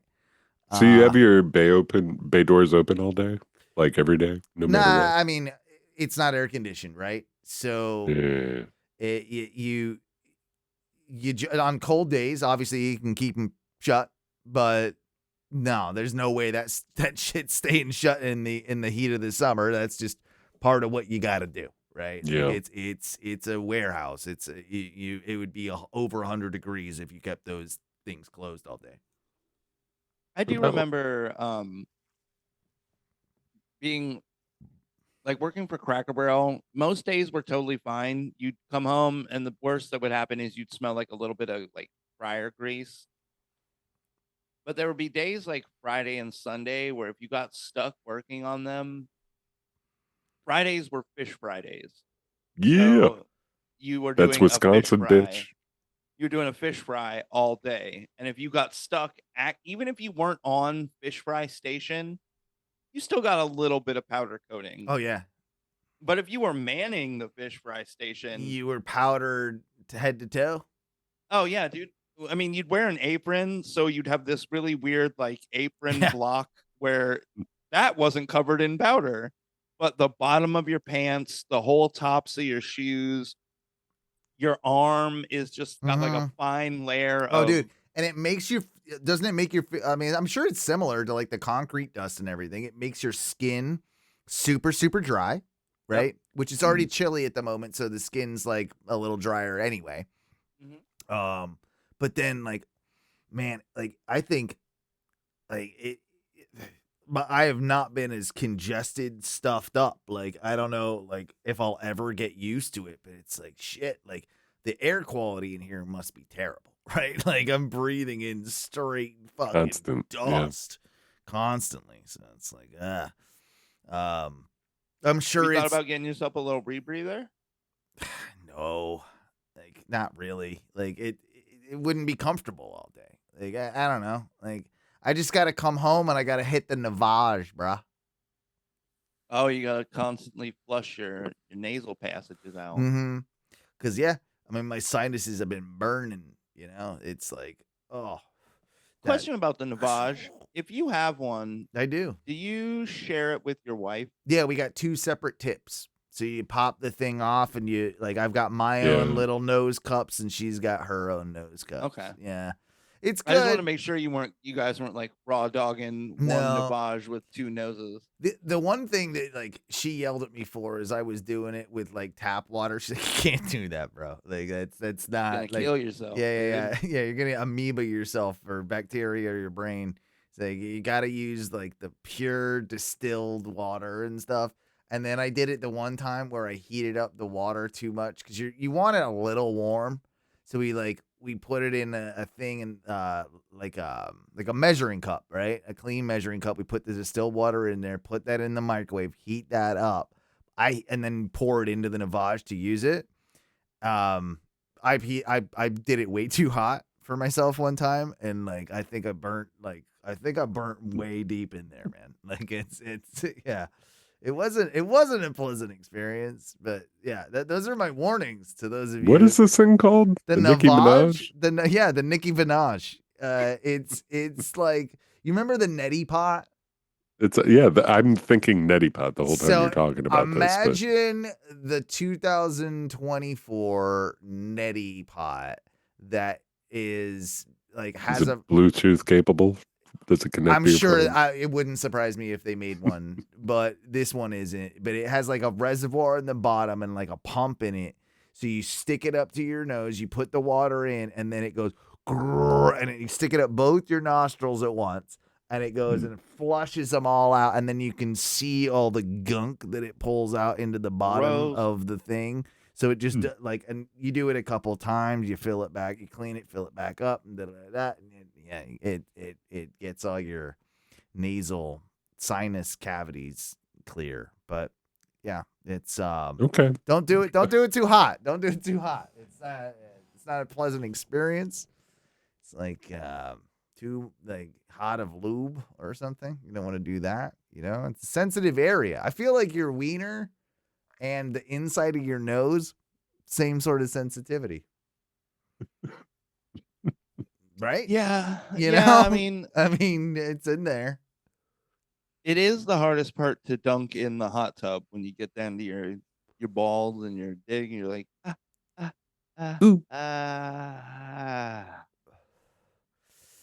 until you just settle in.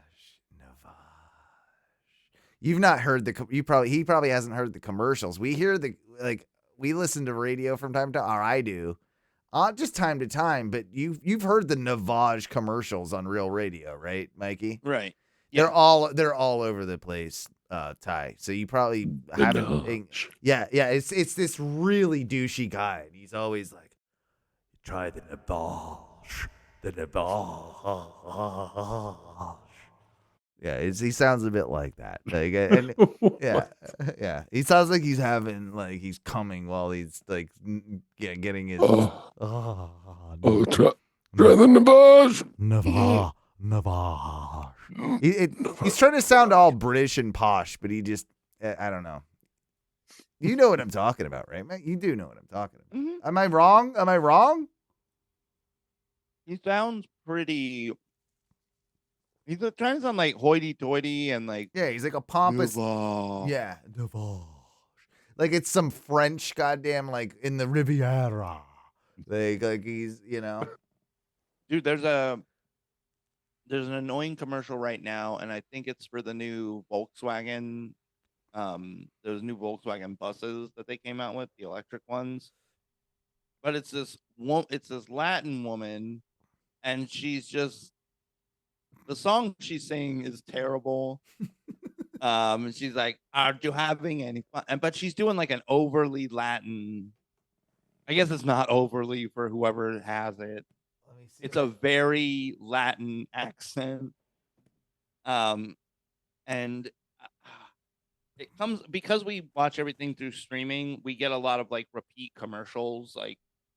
You watch a show and every commercial is the same commercial. Yeah, I wish streaming would fix that actually. Like I don't mind the odd commercial break, but does it have to be the same commercial every time? They only got 2 advertisers. Switch and swap. It is irritating. Yeah. Is it this? I'm gonna see if it's I ask you one question. Yes. Are you having any fun? Yes. What this you is the getting song. out of living? Fucking hate it. You hate this song? I kind of like this song. Pretty good. Yeah, I'm digging it actually. Are you having Yeah, well, any laugh? we've been watching What You Do in the Shadows like all day. Also pretty good. What do I catch? And it's like the commercial for What We Do in the Shadows right now. Why should you work and save and save? Life is full of ifs and buts. Even the squirrel save and I kind of like this new VW bus, bro. Not gonna lie. I kind of like it. I want to have fun in that thing. Yeah, that's because you're young and gay. I am young and gay. Song's a jam. Have a little fun. That's a I great. ask See, that's you a great. one That's a great question. song, Mikey. Oh, I'm playing it again. Man, Mikey. It's a good time. Yeah.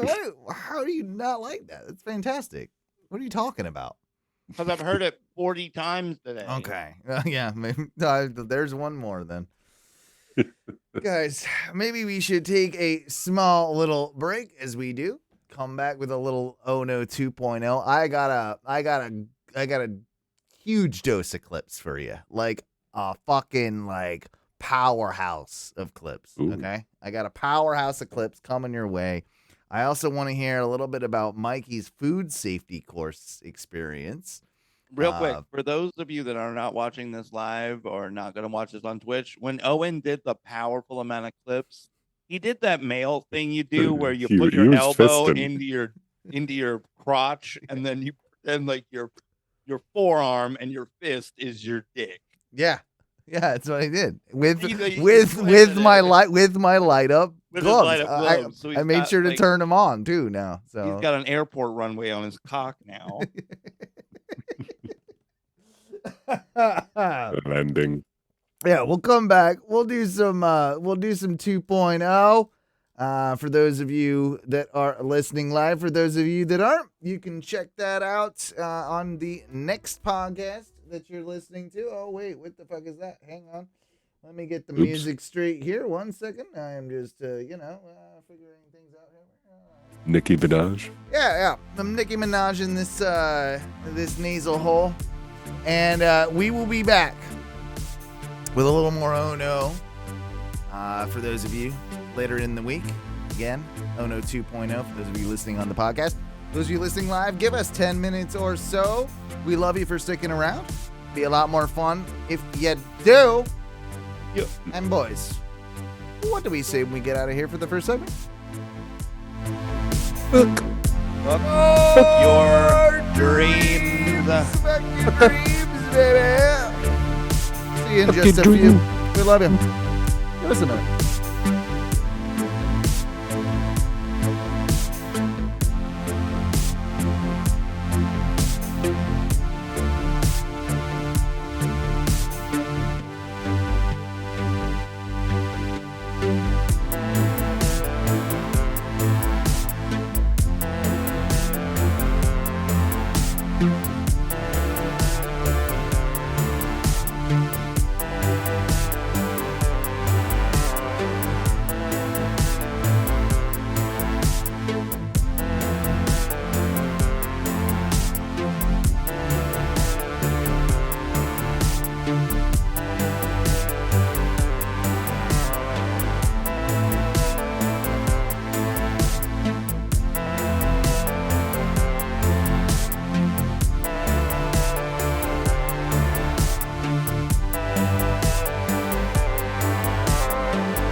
welcome to a new year and another edition of Oh No 2.0. It's that period of the week where things start to get weird.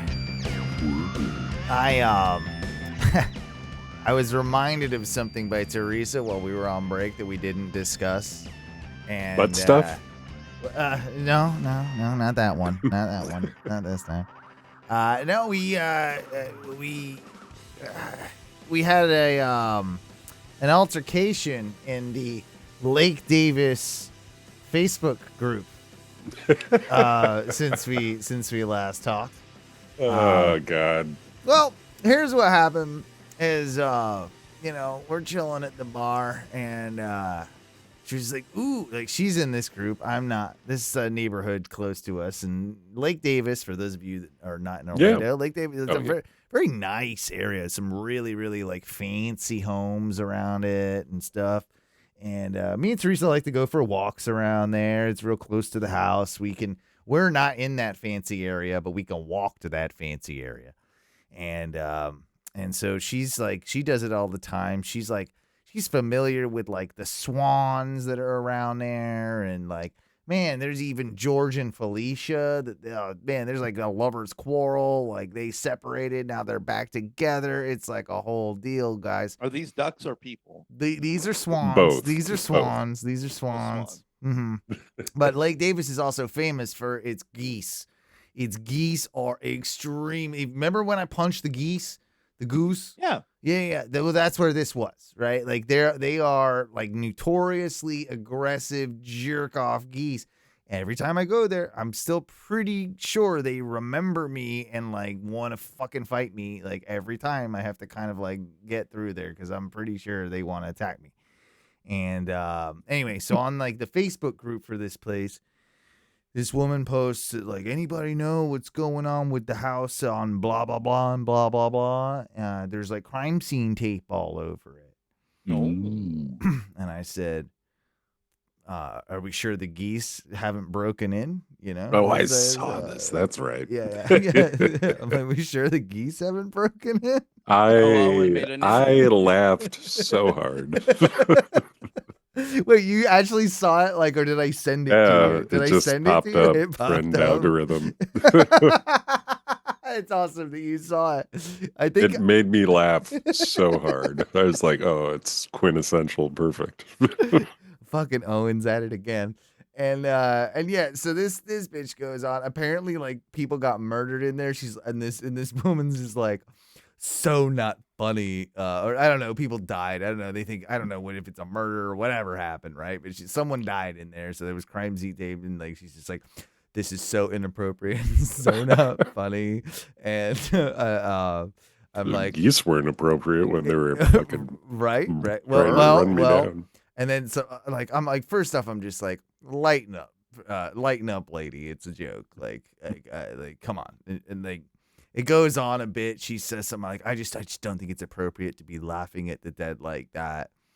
And I was like, well, first off, I didn't, when I made that comment, I didn't know nobody was dead up in that thing, you know? Like, I was just, anything could have happened. Could have been a burglary, whatever, right? Like, and she's, again, like, that's not appropriate, whatever. And I'm just like, but are we sure the geese didn't have something to do with it? Fucking geese. Yeah. And I don't know. It was my over Christmas little bit of enjoyment that I got was just fucking with the Lake Davis community and and the geese.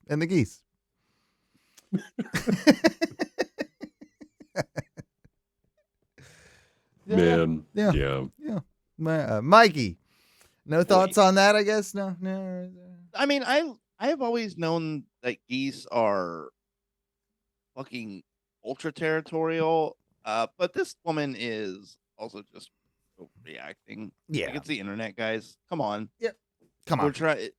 If this was a grisly like family murder, you're obviously not there like purposefully being like, oh, I know it's gonna really really stir this stir beehive. this pot. Yeah. Let's make some insensitive comments about a murder. Yeah. You know I'm just there to fuck around talking about the geese and how mean they are.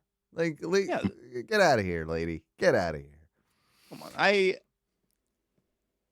We get this a lot in like these, you see it a lot in these like hometown Facebook pages where it's like you don't, some of these people don't understand that like the internet is for a lot of people just a farce.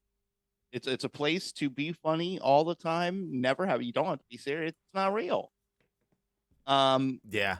And a lot of, you get these older people in these hometown Facebook groups who are like, well, I can't believe that you're making a joke during a time about something very serious. It is Christmas. This is a time of loving. How it is Christmas. This is sacred. How dare you? How dare you? I think making inappropriate jokes during the sacred times makes my jokes funnier. Agreed. Because I'm willing to go there. I think all of us. I mean, that's half the point of the Ono Radio Show, is it not? Yeah. Hey, cheers! I've got a Coors Light as well here, buddy. I got a tall. Yes. Yeah, I'm Jeez. drinking a Coors Light with you. Anyway, Mikey, you had an interesting tale on Facebook that I want you to give the people more of a deep dive in. Yeah. This week regarding, I mean, this is actually kind of big for you. I'm not even gonna beat around the bush here. This seems like something that's a certification that can help your career. It shows you that you're looking for advancement and looking for things to improve upon yourself. So before we make any sort of clowning judgments, I will say congratulations for taking it upon yourself to do this. And was this a mandated work thing? Was this Yes. Oh, okay. Well, all right. Well, I'm not doing tests on my own. Like, I've made it everywhere I've wanted to Here make I it without am, getting trying to any be sort all sweet information. and stuff. And okay, Um, so tell us all about it. What Okay. was first off? What was it, and what went down here? All right. So my boss came to me like 6 months ago and was like, "Hey, before the end of the year, you have to get this certification done, so that the restaurant can legally operate." And I'm like, "Oh, okay, cool." Party. And so 6 months go by, and then he goes, Yeah, I got 6 months. I don't. "Yeah." I'm like, I get to it. Yeah, at the end of the year, that's practically never. It's like a million years from now. Yeah, that's so far away right now. Yeah. And so on the 28th, he goes, "Hey, did you ever do that class? 5 days. that you 5 had- days. Yeah, that you have to do?" And I'm like, Uh, "Yeah, Class? What class? yeah, like, yeah, you told me forever ago about it." Yeah, he's like, "Okay, cool. Well, you probably don't have it with you, but whenever you get that, whenever you can, just get me the certificate Yeah, I need like for that." the proof that you did that. Yeah, thing, he's like, you should just get, I need that thing. So if you have it, just give it to me. And I'm like, "Oh yeah, I mean, I just gotta, it's at home. It's just saved on my computer." Yeah. I got it. Don't worry about it. I'm like, I'll get it to you in the next day or so. Like next time I'm at my computer, Sure. um, which literally happens Every every night, single every day. Yeah. pretty much New every Year's Eve at 11 a.m. Email sent to boss. New Year's Day. Even better. Yeah, I mean, he caught on pretty quick that he's like, "Just make sure you have it done, please, before the end of the year." And I'm like, I gotcha. Because, like, I guess technically the inspector, the health inspector who inspects these things, could have, if he wanted to be a real stickler, showed up January 1 and been like, Where's this guy's certificate? Where's the fucking certificate? Yeah. Thankfully he's not been in yet, but so yeah, he does. My boss did tell me, he's like, he's like, I had to do it earlier in the year. It's kind of it's like a big test. It's like they make you have it proctored, and I'm like, what? Like in my butt?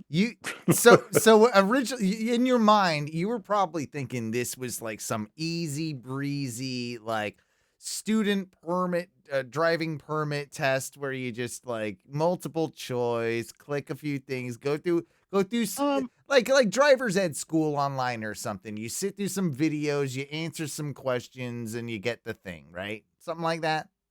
Um, kind of, but I had also the last time I did this, probably like 5 or 6 years ago, Hmm. um, we had to go to a place. They had to administer the test, and like the guy administering it was administering it to like 30 people. They would gather these big groups, you'd all do the test, boom. So wait, Um, you were expecting to have to do this again? yeah, I was expecting that for like And you were expecting to get it done in this timeline? Wait a minute. Hang on. initially when he told me, I was like, oh yeah, I'll like schedule this and set it up. No, And then Mike. when God he damn it. reminded me, he goes, man, it's easy. You just go online, you do the test. Now it's gonna have to be proctored. I'm like, what? He's like, yeah, I had to have mine proctored, and I ended up having to do it at like 2:30 in the morning because it was the only available slot that I could get. And I'm like, well, thanks for reminding me 5 days before it's due there, man. Like, if you knew it was gonna be this don't you hard. blame him? He gave you 6 months notice. Yeah, come on, Mike here. This one ain't on him. This one ain't on I'm him, like, buddy. all right. So he tells me the website. He tells me like one of the reputable websites to go to. I pay my money. Now, mind you, they have joined on to this tiered level of like buy-in program. It's all one test, but you could pay $60 and they just say, cool, here's the test. Mm-hmm. Do a test now. You could pay $100 and they would do a full like review course beforehand, and then you do the test. Or you could, if you're a real fucking idiot, you could pay $125 and they just give you certification. Done. No, I wish I would. Right? Whatever the cost. Yeah, at that would point been. you just do it, right? Like, Yeah, whatever. if they're like, Yeah, oh, yeah. for an extra $20, skip Fucking- all of you're it. We'll done? just Yeah, print okay. you out the paper. I'd be like, click, click, click, click, click, click, click. Please let me have that one. But for $125, you get the review, the test, and a retest. And I'm like, retest. I'm like, man, these people must be really. But it got in my head just a little bit, and I'm like, do I? wait, is this test hard enough that I would need fail it and need to take yeah. test again? That's honestly, I would be thinking the same thing. And so I hover for a minute. I'm like, okay, well, I definitely don't think I can do the $60 option, which is just blind take a test. Yeah. I think I know my shit. But let's get some course materials. Let's get some like a little bit of something here. Yeah. So I pay the $100. The $100 one. The $100. I take the middle, and because they're right. You just make the middle the literally most attractive offer. It's probably yeah. It works. Yeah. So I'm freaking out because now I'm like, okay, well, what, man, if they make me do that, like I work most days, so like a lot of times would probably not be available to me because of my work schedule. So I'm worried that like, man, I'm gonna have to work like a 12 fucking hour day and then come home and wait like 2 hours and then do a test in the middle of the fucking night. I get in there and it basically is like, take the test whenever you want. The moment you log in to this thing to do the test, we'll ring somebody and they'll proctor this thing for you 24 hours a day. So I'm like, one, I need that job where I'm literally. I was just about to ask about that. I'm like, what is that job? Because that guy doesn't need to know about what you're studying or doing. They just have to literally watch you and make sure you're not cheating, right? Like that is the only thing that they are doing.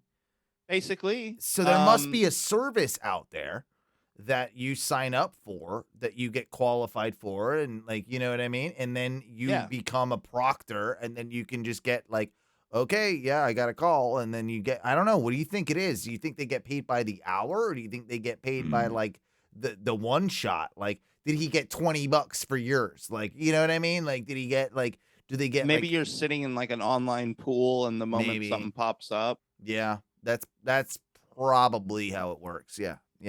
I could see that working. But also with the like 24-hour availability, I also imagine that it's like, hey, if you're one of these guys who's at your computer anyways, doing a job already, um, you literally, you log in the program. So I'll set it up for you. I log in, the guy, I meet him on Google Meet, and he's like, hey, so not only do you have to use your webcam, the camera I'm using right now, he's like, do you have your phone handy? I'm like, I do. He's like, okay, I need you to get in Google Meet on your phone, join the call from your phone. And I'm like, okay. Wow. So then he's like, all right, now that I got both those cameras on and I can see them, he needs me to take my phone and put it like way back here. So not only did I have to He like needs, clean like, my whole he needs desk, a- remove he- all my weed okay. paraphernalia. He Like- wants let me think of that about this though. He wants like a typical webcam shot, but Yep. then a wide shot from some angle that kind of catches all of you, right? Like That catches me and my screen. Okay. Gotcha. So it has to be He- behind you. It could have been anywhere basically, but it would have to catch me and the screen somehow. Okay. All right. He's also like, hey, you can also only use one display. So I had to shut off my other monitor. Fuck that. So not only That's kind of stupid though, because I mean I get it, but if you're watching it, what the fuck do you care? right. What's the point of you then? Yeah. So not only do I have to do all that camera nonsense, I have to screen share the whole time Mm-hmm.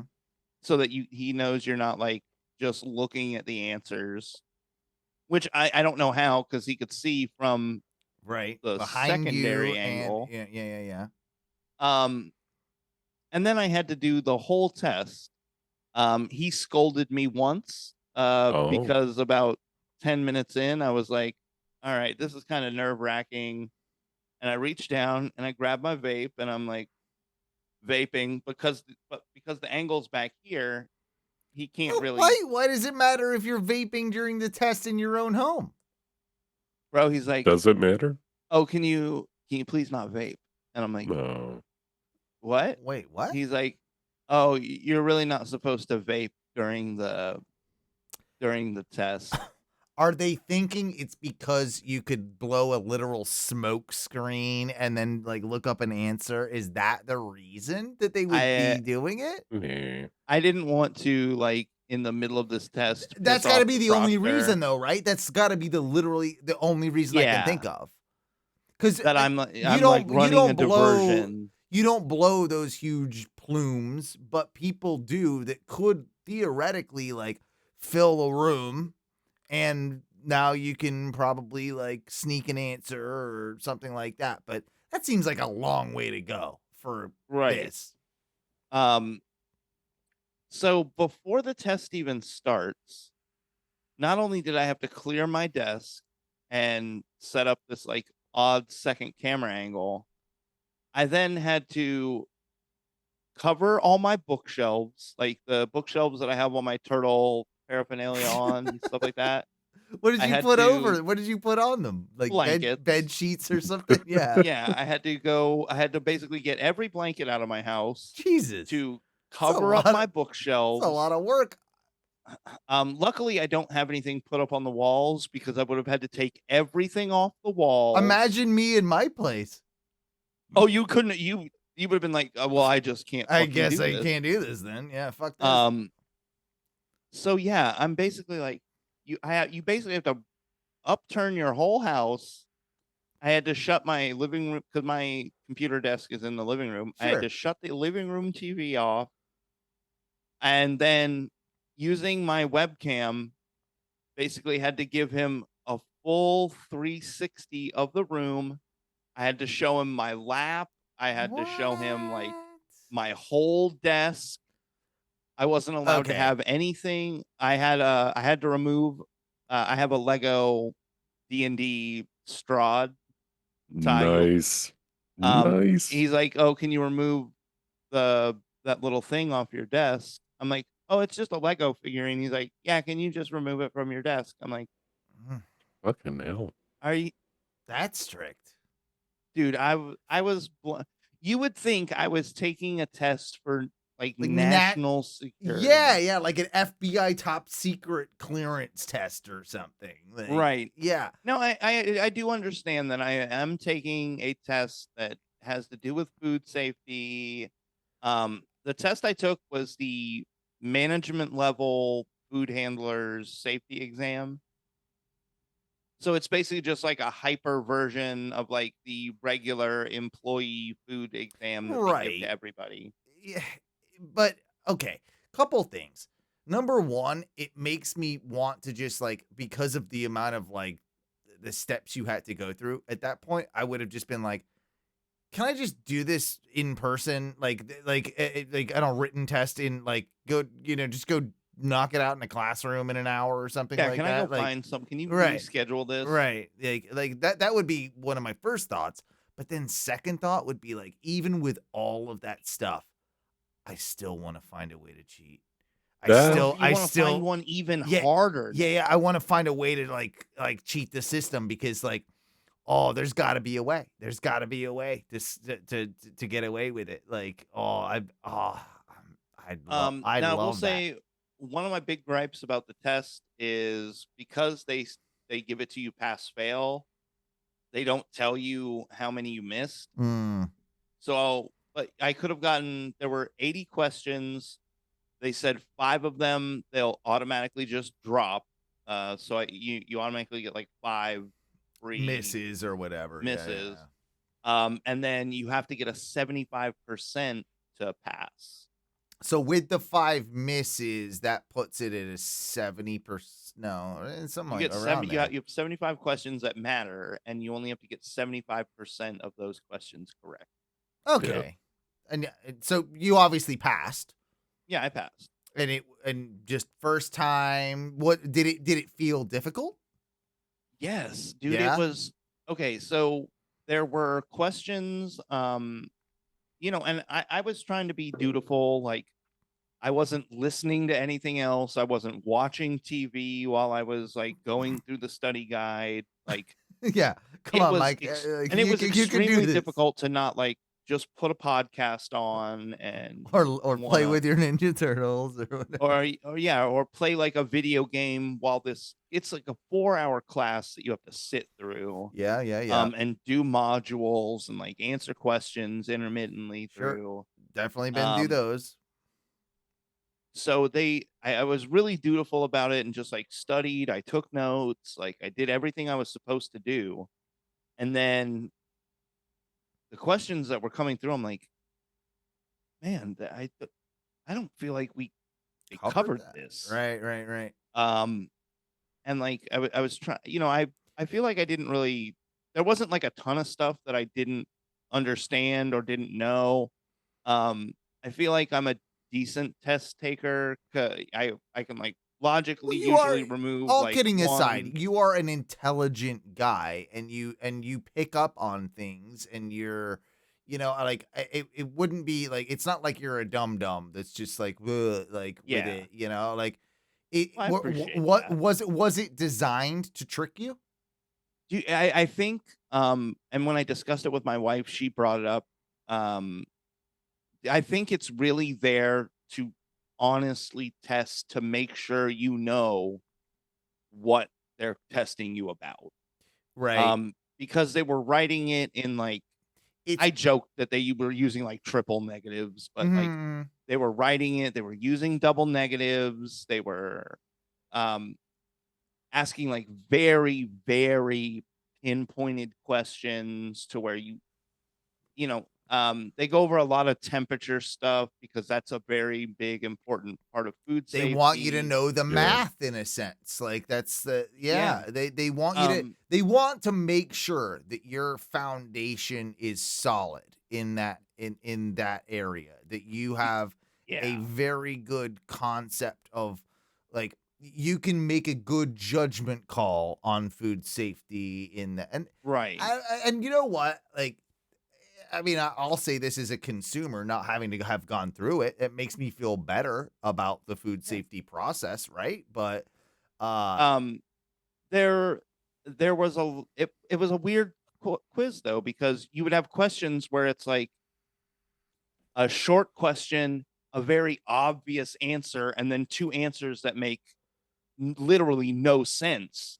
You'd have these complete throwaway questions, right. and then they'd be like bookended by like very precise, like if you leave this thing out, how long can it be out at this temperature before you have to get it down to this temperature? So And so you super have to know, like, specific stuff.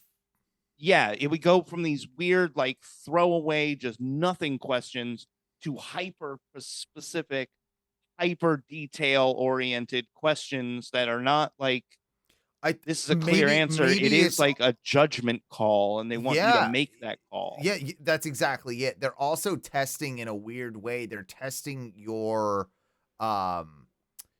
attention, to detail. Your attention, because that attention that you're going to take with those questions is obviously going to be passed on in the same way that it would in a actual real life setting. This very nonchalant, no problem thing happens, okay, whatever, and then boom, this very hyper specific thing could happen, and Right. then do you pay attention to those like differences and whatever? So that's super interesting. My question that I have for you then that comes with it, and I don't mean like obviously I'll make all sorts of jokes on this show about race and whatever, right? But how do these restaurants that have like immigrant people that come over, Chinese restaurants, Indian restaurants, whatever, a lot of them not very like English speaking, how are they passing some of these tests then? Right? Like I could have taken now I was they asked me right at the front. I could have taken the whole thing in Spanish. so yeah, Um, language, okay, that's fine. But yeah, okay. there was an option that if I needed someone to help me set up the test, or I think they mean more like if I needed someone to help me set the room up or like cover bookshelves. Sure. If I hadn't done Okay. all that stuff prior, I could have someone there. So there might Maybe be assistance given to people that need it in that yeah, okay. yeah, but they Okay. were very clear that like, yo, once the test starts, that person has to leave. So I honestly don't know. Here's the thing. I have to have this license so that everybody in the restaurant only has to have like the basic course. Yeah, because the Um, the idea is that you're passing down your knowledge to them. and I'm controlling Correct. everything Yeah. as the Okay. Yeah. manager. That makes sense. That makes total sense. That makes total. Um, Yep. so now that we both have our licenses in the building, me and the general manager, we can operate it however needs to be operated. Before, he had to be in the building, or I like had to be Right. close enough by to where if the health inspector showed up, we could have someone there. Now, if he's not there and you're there, you're cool. Yeah, basically. So it was very So convenient on him. yeah. So now it's very helpful. But again, it was just such a weird quiz, and I'm wondering like if there, is the little taqueria Mm-hmm. on the corner that Mhm. is, I think that's what you're asking, is that's basically operated by Yes. nothing but like either fully Spanish speaking individuals. Like I'm wondering, do these people also like these really tiny mom and pop restaurants? are these people having a manager in there take this exam It- too? I mean, by the letter of the law, it sounds like they would have to have somebody, right? But Yeah. maybe that's why you see in so many of those tiny places that same owner that's there all the time. The owner is never leaves because it's under him, Oh, right? and he's the only one who And has he's the it, and only he's one that just has it. there. That would make some sense. But then it also like leads me to like kind of like think about this on the other side of the spectrum. We always hear of this, I don't know, Chinese buffet or whatever it is, gets a health code violation, right? That leads me to believe that those people have had to take those classes and just don't care. It's less that they don't know and that they don't care because they I wouldn't have been think operating in the first place.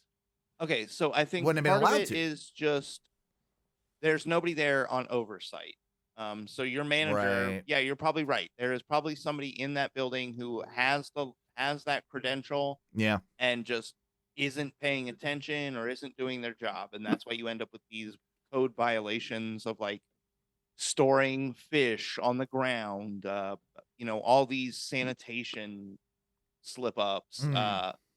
Um, I think that's how some of that happens, but I do think that in some instances, these people, if you came from a different country, there aren't as many rules governing like where you can meet, where you can make food, Mm. what conditions the prep surfaces have to be under for you to make food.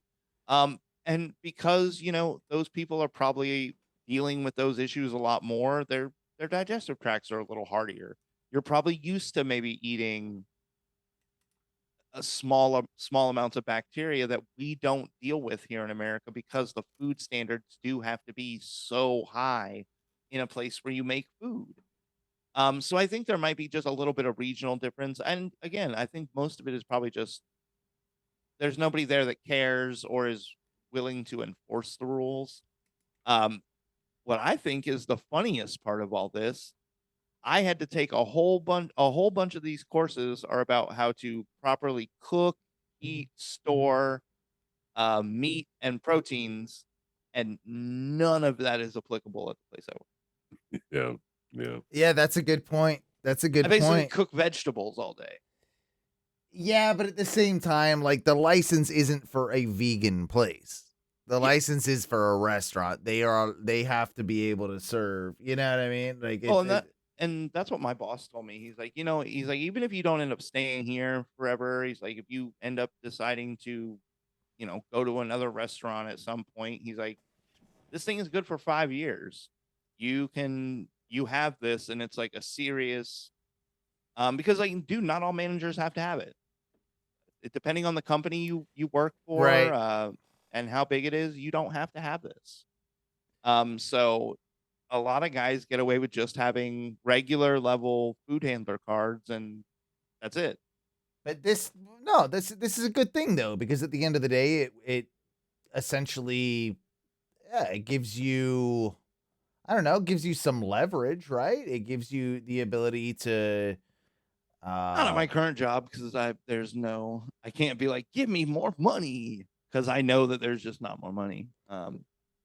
But yeah, if I was to go somewhere else, I could definitely say like, hey, well, here's my experience. I've been doing this for 20 years. Not only all of that, but I have this certification that basically says I'm certified to be a manager no matter where I'm at. Which again, yeah, it's cool. It could net me more money if I decided to strike out and just like go hunt down some extra cash. It's awesome Bonus though. points. That's Yep. awesome. No, I really think that that was actually kind of enlightening. Even the chat room saying, good old Deuce. He's like, I wonder if it's like real estate and insurance licenses. They only want so many out at a time. You think it's like that? Is it like a No. bar license? I don't think it's like that. No, I think that it's definitely going to be. They want, especially here in Florida, they want as many restaurants as they can. It's part of the problem that's happening with Orlando right now. Well, everything's closing, right? Dude, yeah. A lot of it is so whether you know it or not, most of the like to go materials for restaurants come from China. It's Yeah. styrofoam. A lot of American companies just don't make it, or it's just cheaper to buy it from them. A lot of people saw that that stuff is all going through the roof currently. There's also, again, it's staffing issues have not gotten any better. They've continued to stay the same. And Orlando is just chocked full of fucking restaurants, dude. We are overcrowded with restaurants. It's awesome for the consumer. You're spoiled for choice, but it, especially with the price of everything, you realistically can't eat out enough times to save all the restaurants in Orlando. No, it's a embarrassment of riches. Is that what you call it? You know, we are lucky because we Yeah. live in a place where there's a lot of awesome food here, but that means that a lot of awesome restaurants, it's not because they're bad, they end up failing, you know, and that sucks. That really sucks. Yeah, I think we've also just hit a point in society where, listen, man, there are restaurants that are built with a plan and a lifespan nowadays. They understand that if you Right. build a niche restaurant, you know that this trend will end eventually. And you're probably going to end with it. So you build it to make it last as long as you know it will last, and then you let it go. And you transition to something else. That's what a lot of these restaurants are doing. Yeah, they're closing, but they're moving to something probably smaller, probably more manageable. Restaurant size has been decreasing for years now.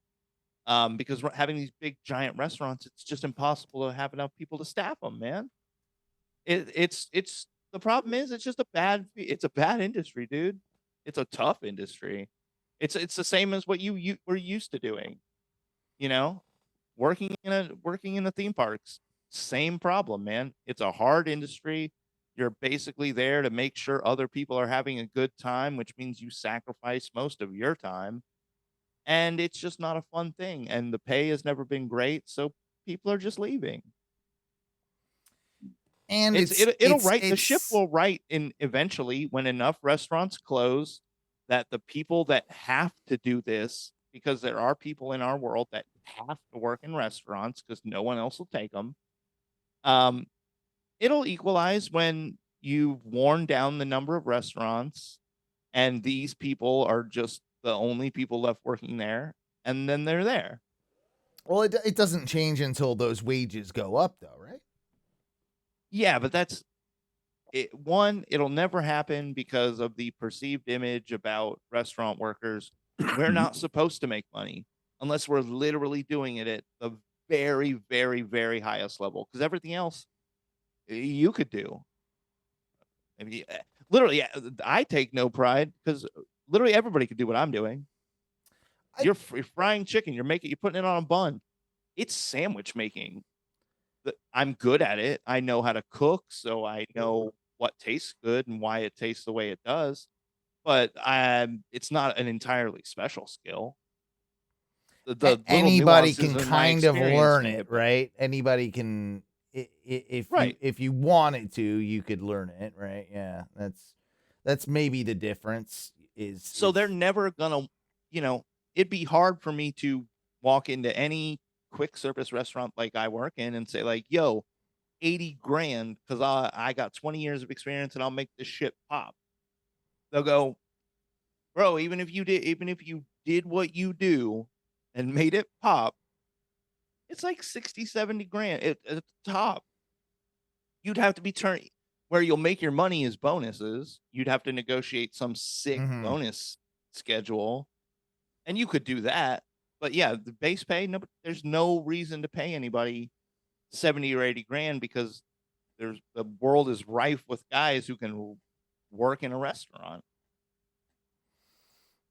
Well, Sorry, I got a little no, I get it. righteous I get there. it. Hang on, let me just hold something. I'm trying to find something here. Now I can't really do it right now. Anyway, so on the I've realized that I need to do some work on the live stream. So my apologies for the last however long. I didn't realize that when I play some of my stingers, like clips intro and they don't hear it on the stream. They don't hear anything from that computer. What? Yeah, no. It's something I'm gonna be fixing here in the new year. So What? I was gonna fake it, but I can't right now. But anyway, you know what I think it is time for? Clips. It's time to Bring the forth the clips. clips.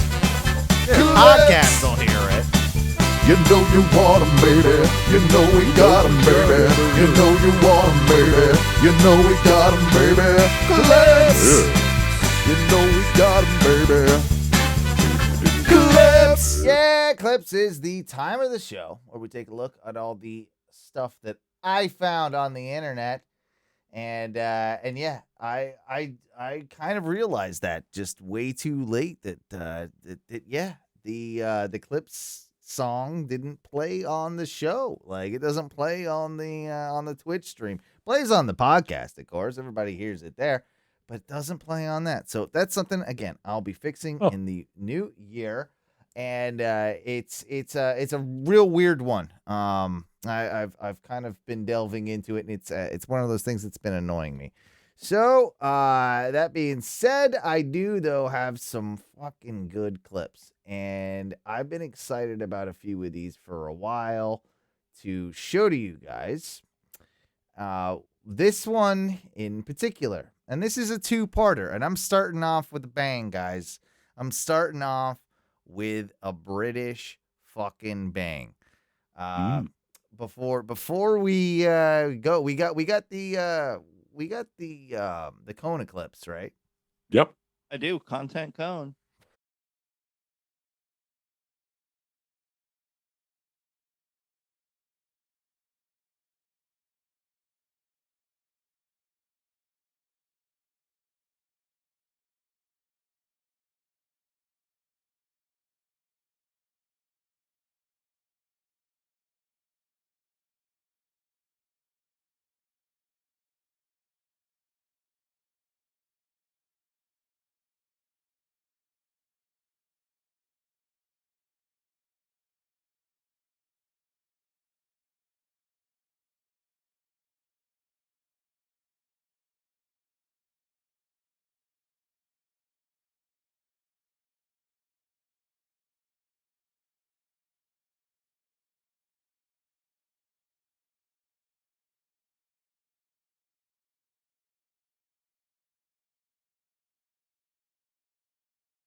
and a pretty good song to boot. It is pretty good.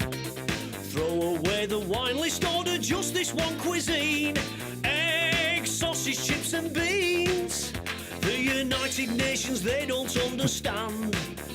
They asked how can they stop wars across the land. I'll tell you, the world should eat this one meal. You know which one I mean. It's egg, sausage, chips and beans. Break it down. Solve world peace with egg, sausage, chips, and beans is what he's saying. You can solve world peace if everybody just had some egg, sausage, chips, and beans. I mean, and you know, I will say, like, a really solid breakfast for me is 3 out of the 4 of those, and I do love beans, so I mean, I could easily add it in. I think I'd be okay. Normally, like, do English generally make their own beans, or is it like straight Heinz from the can? No, it's Heinz from the can. That's what he's talking about. It's Heinz baked beans from the can. Yeah, but good, nice chips he's got there. Some nice eggs, some good fat sausages, some nice thick chips. Fries for you Americans, but big thick fries, you know. I feel like I got sucked into one algorithm where I see the British people trying all of the American food. Oh, yeah, I don't know what they're called, but I'm sure you've seen it. Yeah, I've seen some. Yeah, I got that too. Yeah. It generally makes me laugh a little bit. But yeah, I like the one, like the they didn't like the gravy and biscuits. So some of them did, but a lot of them didn't. Yeah, gravy and biscuits. They were confused by that. But yeah, that's egg, sausage, chips, and beans. It's a national treasure of a dish and a song.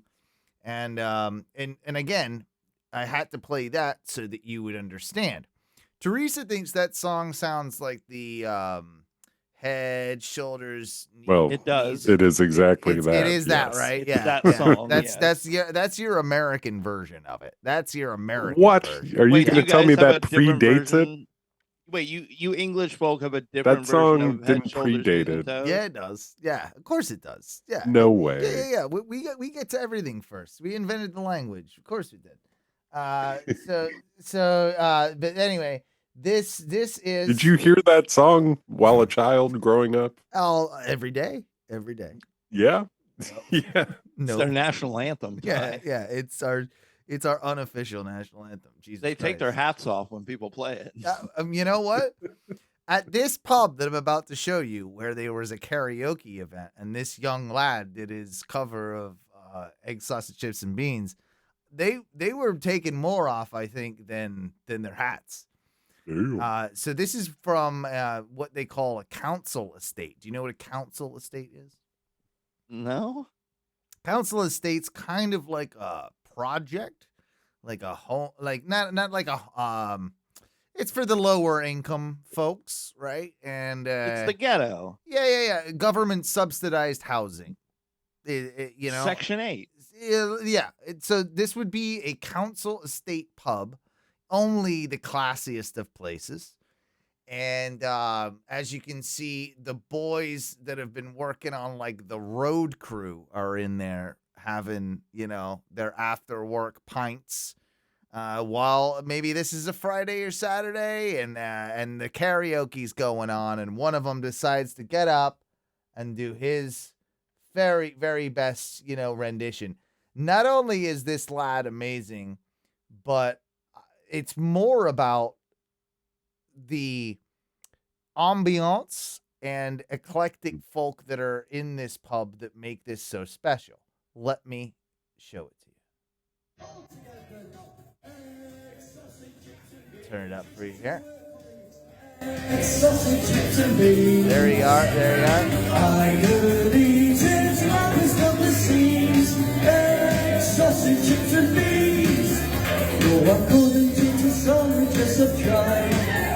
So first off, I mean, fabulous. He's doing a great job.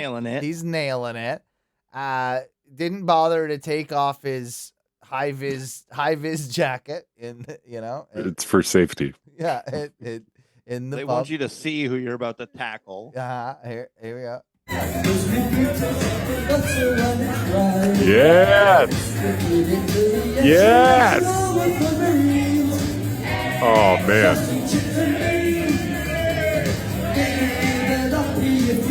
Okay, couple things happened there. party. That is a party. Yeah, Oh, boy. This is a party down at the council estate. Okay, describe the two women that are dancing for with them. They remove their dentures before they go down on you. Yeah, yeah. Oh, they are elderly. Although one's got bright red hair and not the granny on the left.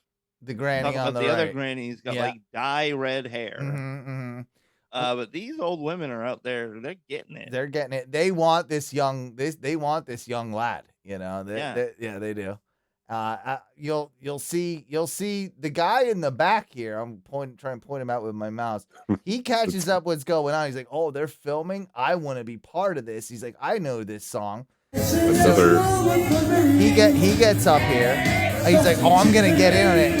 He thinks it's gonna be like the chorus, right? Like that goes up, but it doesn't. The chorus only does it the first time. Then and then it goes back to a verse. So like he comes up.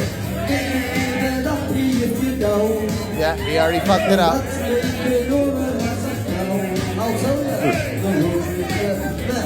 He knows he fucked. He knows, And now I'm gone. yeah, knows he And fucked it slink up. away. Slink away. The cast of characters here. Yeah.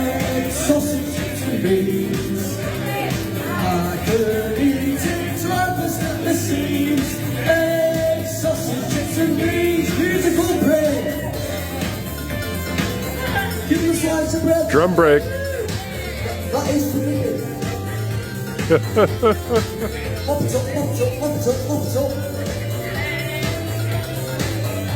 Never has there been a more authentic clip of English life than this.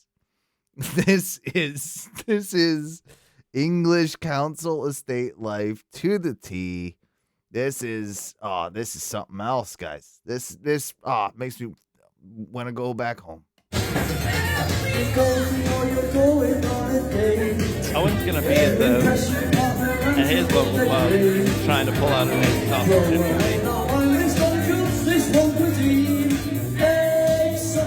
Where am I gonna be, Mikey? I missed that. At your local pub. Oh, trying to pull this off? Yeah, could do I it. can see you. Oh, see I you could do trying. this.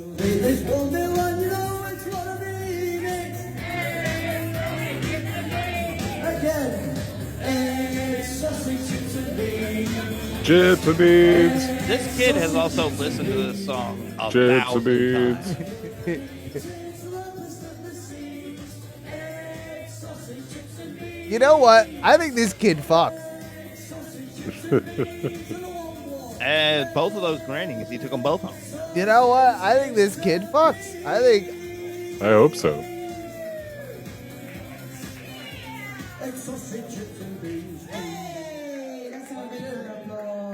Yo, on the real, how old is that song? I want to know.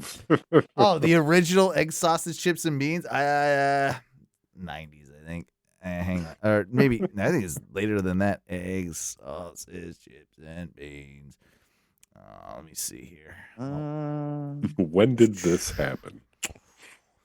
The original 2018. Yeah, it's new. Yeah. I think that's when they released it. Yeah, 2018. But it's become a national treasure. And the dish, of course, beforehand far predates the song. So there you go. I thought you'd enjoy some egg sausage chips and beans. That was nice. Yeah, I thought you'd enjoy that. How about this guy that inhales a hot dog? Seen this? Northwest, I've never seen nobody be able to do this. I can do it quick. Okay? I'm just saying. Is this video trickery? Whoa. Or is this guy You're gonna go viral. able to do this?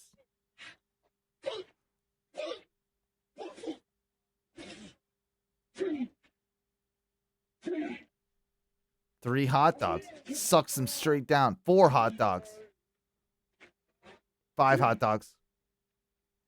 And now spit.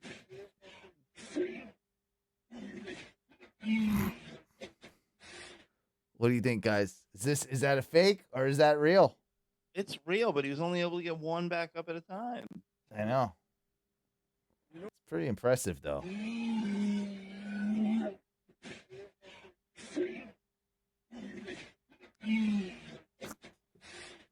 I don't know. I still don't know. I still don't know how to feel about it. I still don't know where I stand. It makes me uneasy because I feel like that guy's gonna fucking choke and die in the middle of that trailer park. Yeah, I don't know if it's impressive or I mean, it's definitely repulsive. I'm just saying.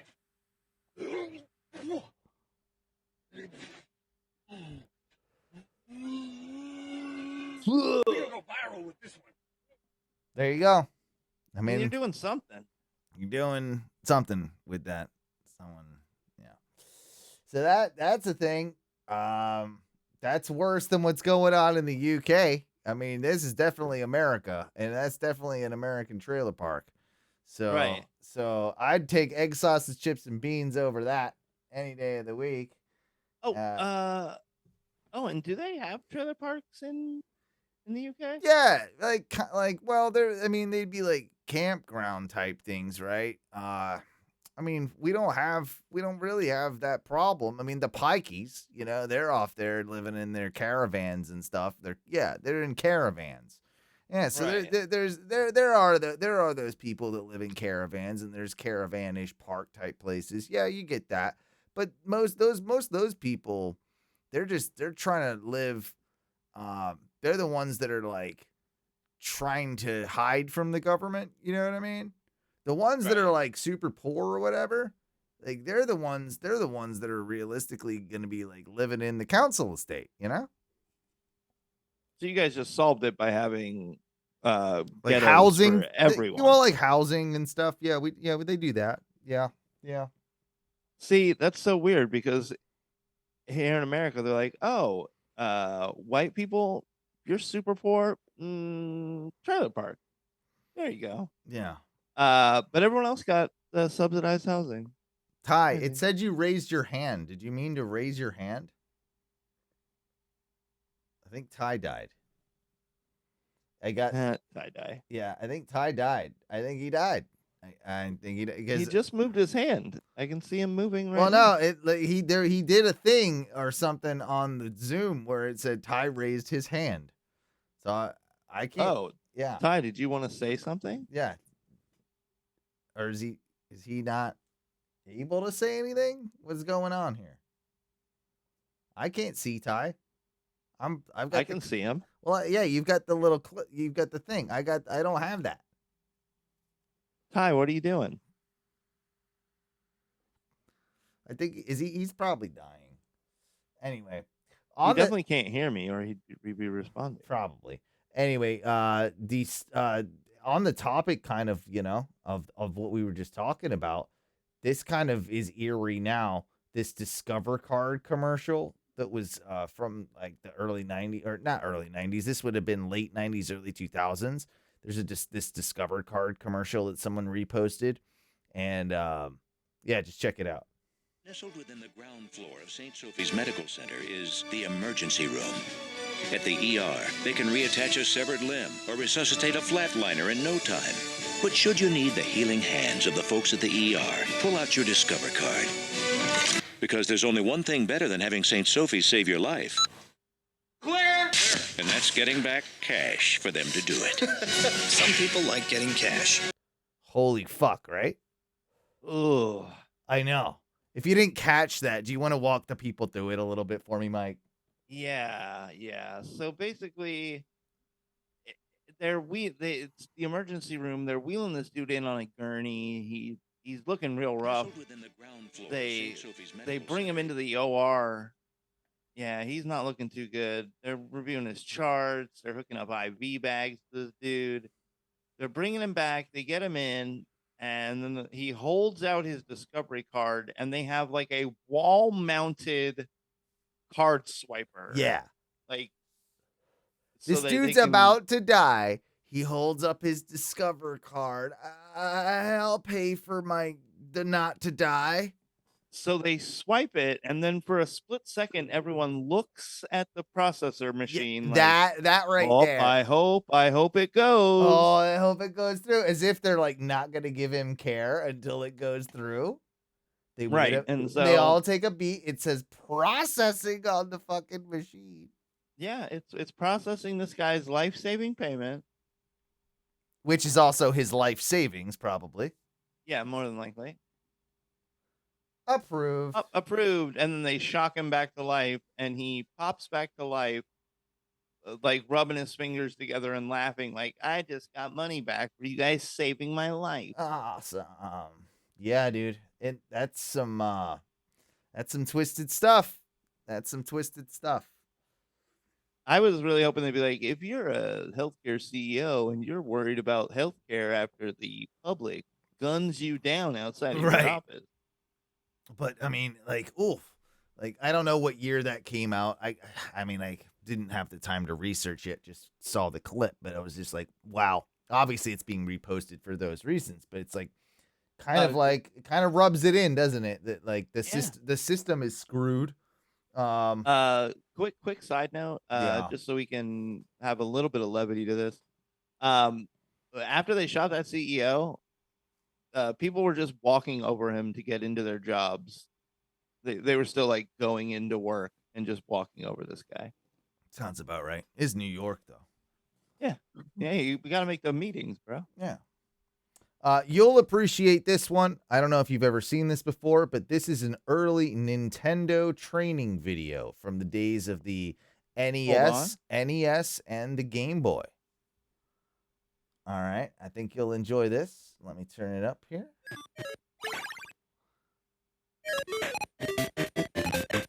Customer service training video for products manufactured and sold by Nintendo of America. You work hard. You do a good job. You're nice to your customers. Why then must you suffer the headache of returns? Excuse me, I'd like to return this Nintendo.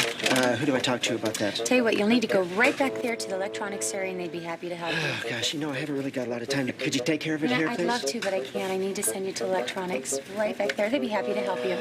All right, thank you. Why are you returning the What can I Nintendo, do you for you? jerk? Yeah, see this. All right. I want you to, Mikey, I want you to kind of give your commentary along. I've watched this. I'll keep it a little low so we can hear you nicely. But yes, I want you to say how you'd handle these customers.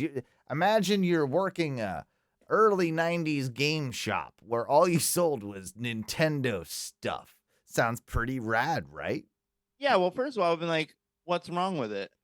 And he'd be like, well, I just want to return it. I'd be like, well, I need to see a receipt. Well, because this guy didn't provide nothing. He's just like, I want to return this. Well, And he she's went like, first off. He "Well, went to the wrong department, and they were like, "No, you got to go to the games department to return that, sir. We do not." over to handle-" electronics, you fucking idiot. Yeah, go to electronics, you dick.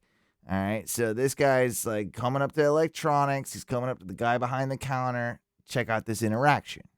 Customer service sent me over to talk to you to give this What? to you. If you take a look That's at a grungy. How is it already that grungy looking? So I'd appreciate if you, take a look at it. I'd like to get an exchange for it. That's if I could. exchange. Yes, sir. This Nintendo is disgusting. Bro, it's like it's all greased up. It looks. Put it in the microwave. I mean, the kids couldn't have done anything. I mean, they're good kids. Sometimes they'll put soft drink or something on there. No, it's not soda pop. I don't know. It was fine. I would just. I'd appreciate it if I had an exchange on it. I have an appointment. I gotta get going. He wants an exchange for this, Mikey.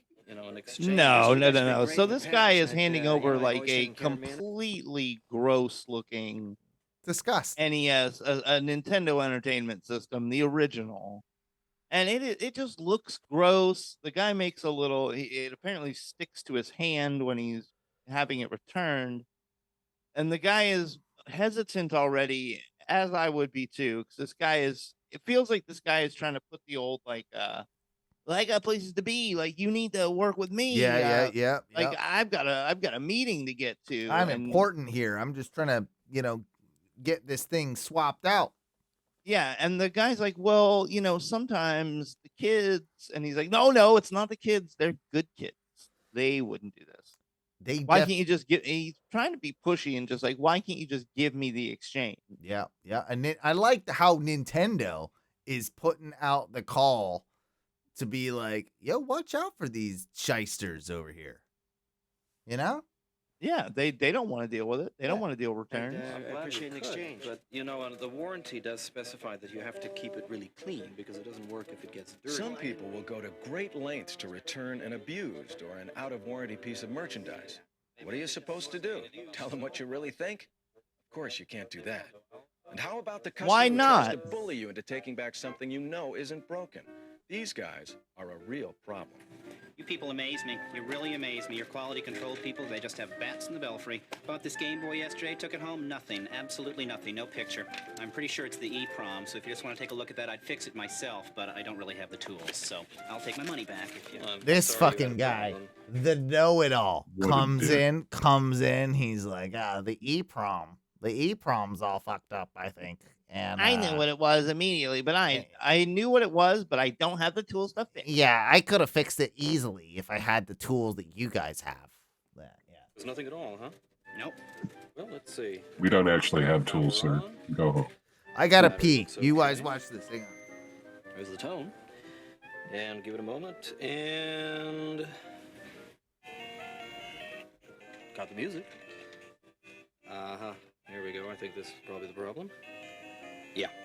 Just needed to turn up the contrast a bit. How's that look? Oh.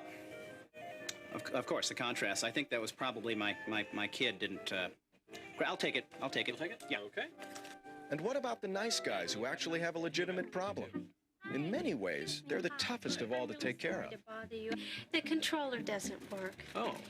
There's a picture, but there's no action. Probably I didn't read the instructions right. We'll just take a look here and see how it works.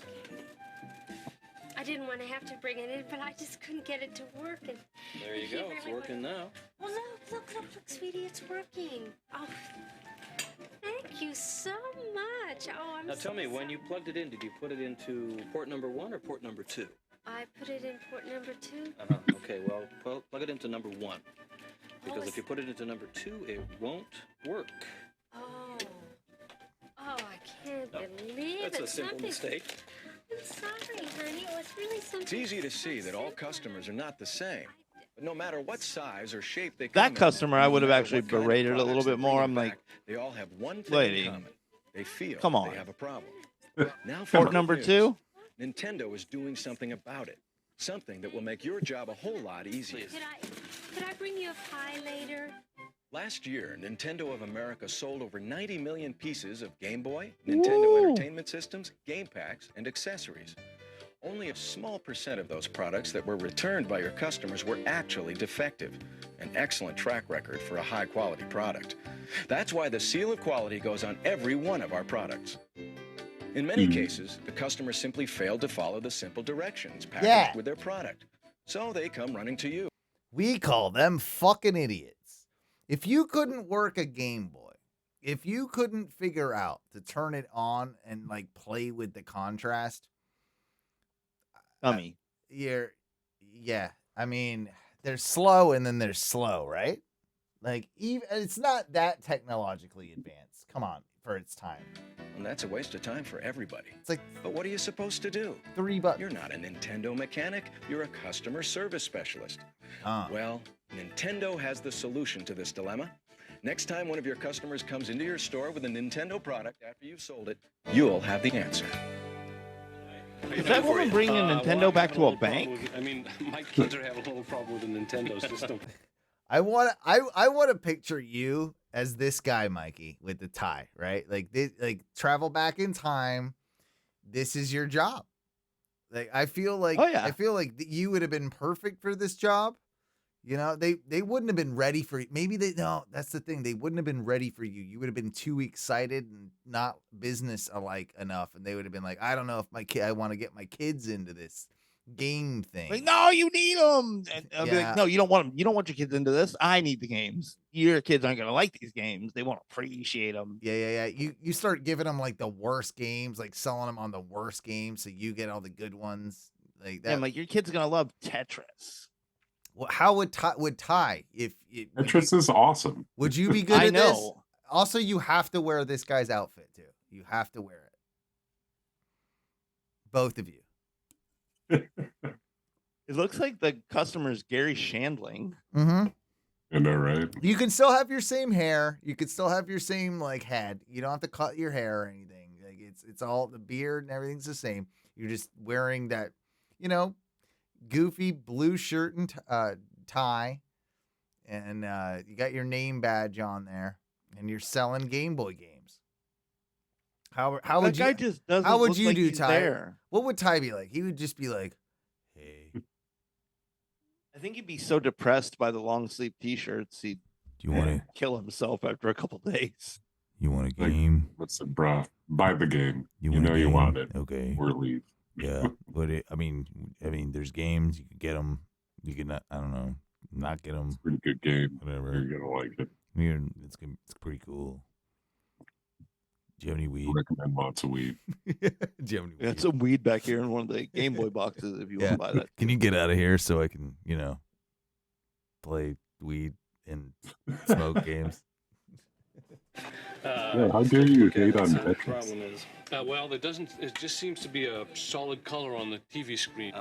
Okay, so you put the game in, fire it up. And it's just solid blank, color. solid color. Well, does it look anything like either of these two right here? Oh, he's pointing out. By spending a few minutes Oh, reviewing it's a the blue Nintendo screen? troubleshooting guide, you can probably answer 90% of the questions that come your way. Common problem is you can Oh, see that's there kinda as a cool, result though. of dirty connectors that comes Sir, from, you need to not pull it maintaining out of the equipment system properly. and blow on the back of So the what you need cartridge. to do is you need to use this. Yeah, blow on the Nintendo cartridge. It'll work. Then you do the uppity, It's really downity, just like click, cleaning click, heads of uppity, your VCR. downity. Goes in there. Listen to this. I didn't know this was a thing. Hang on.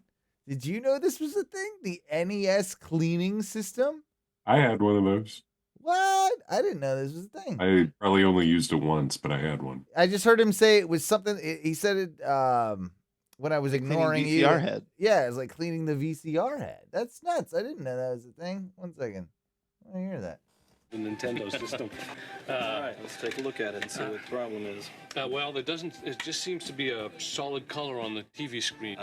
Okay, so you put the game in. I do like the idea though that they had like print out little pamphlets of the screens and you could point to things of like did it look like that? Like that shit's crazy to me. Those would be worth a lot of money, I bet, right now, wouldn't they? I'm looking it up right now. And it's just solid blank, color. solid color. Well, does it look anything like either of these two right here? Oh, the blue one. By spending a few minutes reviewing the Nintendo troubleshooting guide, you can probably answer 90% of the questions that come your way. Common problem is you can see there it's a result of dirty connectors. It comes from, not Dirty maintaining the connectors. equipment properly, getting a little dust and a little dirt in there. So what do I do? So what you need to do is you need to use this Nintendo cleaning kit. I didn't It's know really this just was like a cleaning the thing. heads in your VCR. It goes in there, Huh. cleans up the connectors there, cleans up the connectors inside the game packs. You're all set. Back in business. That's all I need? That's all you need. Terrific. How much But is it? It's $11.95. Why don't you take the service brochure with you too? It'll help you if you need to. Which is troubleshoot probably things what, in the like future. $20 back then, something like that? It's looking about 25. Yeah, so it's not like something that dad is going to be super stoked on having to buy. Dad, my Nintendo won't work. He's got to go buy that. He's like, fuck, I got to drop $25 on this shit.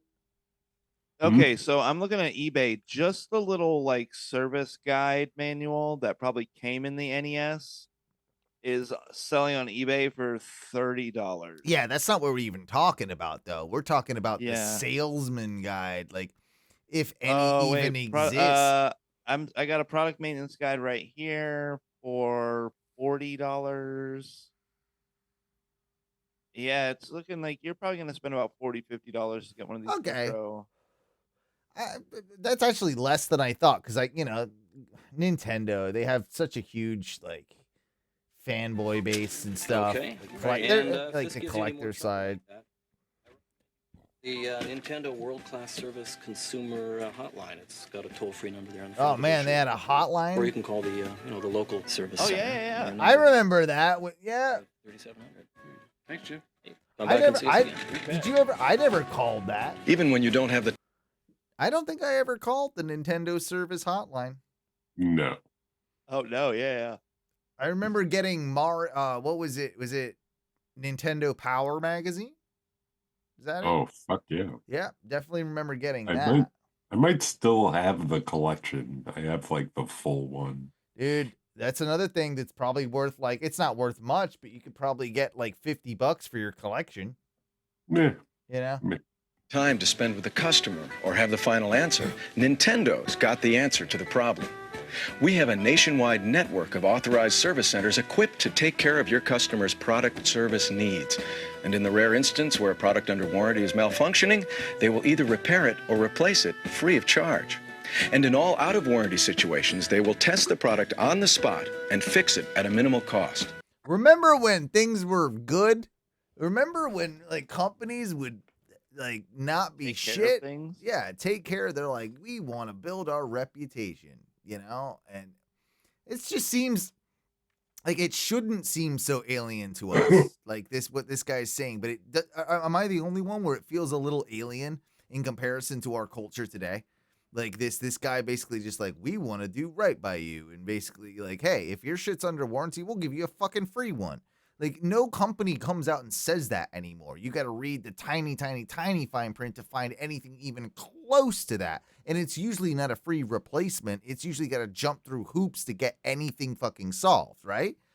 Like, Yeah. this company is coming right out there and saying it, and that's why I think it feels so alien to me. Like, do you guys feel that way? Like, I don't know. It's jarring in a nice way, like to think about it, like how it was and how it could be, but shitty in another way because of how it is.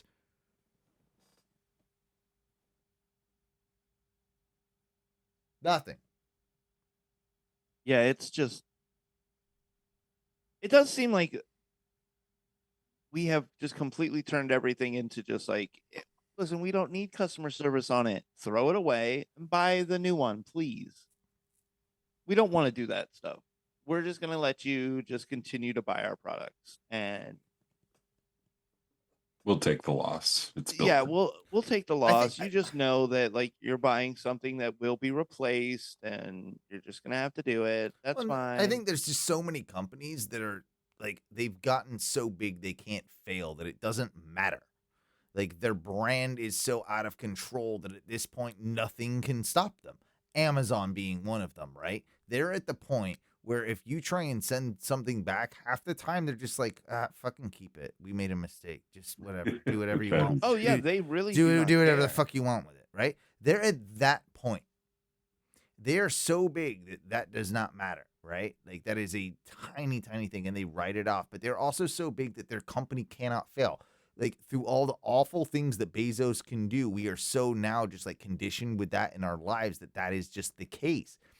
Apple, I think, is one of those companies that no matter how many like violations they make in China, every single one of you, I mean, well, I guess I know not you, Mikey, but me and Ty, always like Apple fan, like not fanboys, but we're probably gonna have iPhones until the day we die, right? Because we've been like used to that ecosystem. We started with that. That was just kind of the thing.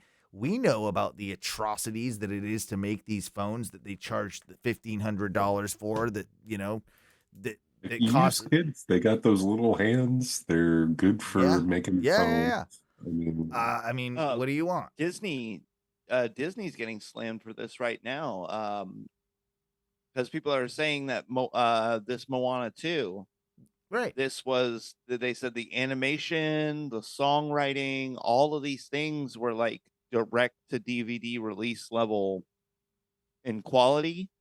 And what they do, they still just release it straight out to the theaters because they know you're gonna take your kid to see it. You almost have to, or they're gonna be the fucking kid that hasn't seen Moana yet. Yeah, that didn't see it. Exactly. And so it's like we're reinforcing this idea, especially with this giant company like Disney, that you can continue to short us. We just on mentioned quality. 3 of them without thinking: Disney, Amazon, and what was the other one I just said? Apple, right? Yeah. 3 huge companies that aren't gonna fail based on things that we know they're doing that are kind of shitty. Yet their brands will always get purchased. Like You'll have people waiting for the next release. So they for don't the need. newest. So they don't need to do that, right? They don't need to make promises. Like and honor a good code of branding, and it goes even beyond that, because now you have companies that do it that just be like, nah, we decided we aren't going to do that now. Like they don't honor their code, much like people in politics or in big business today, right? They say one thing, they make promises, and they never deliver. So it's just like a common thing to basically lie, build your brand, and then it gets so big that now it's not, whatever, I can lie more.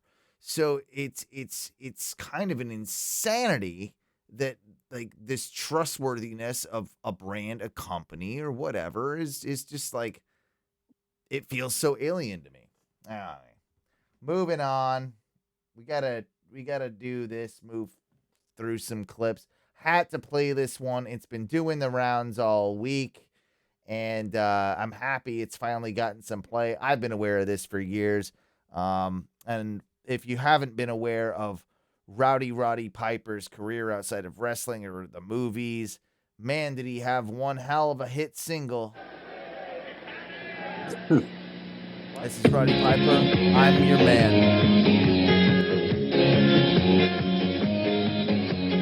I've been watching you all night,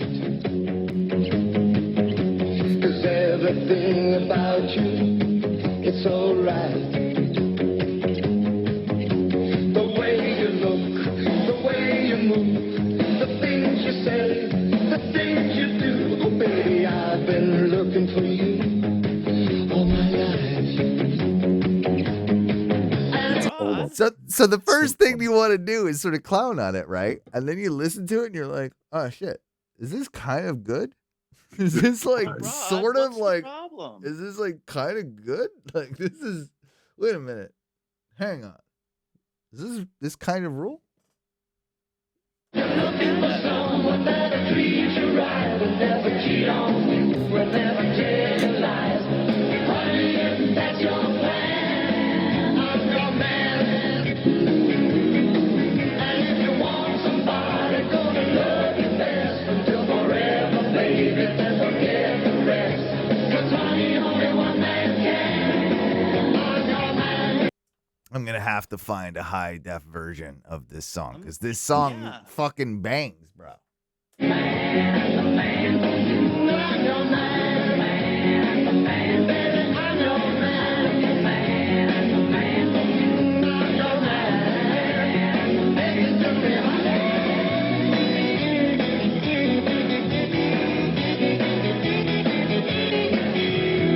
What this makes me want to do is go to the beach with Rowdy Roddy Piper.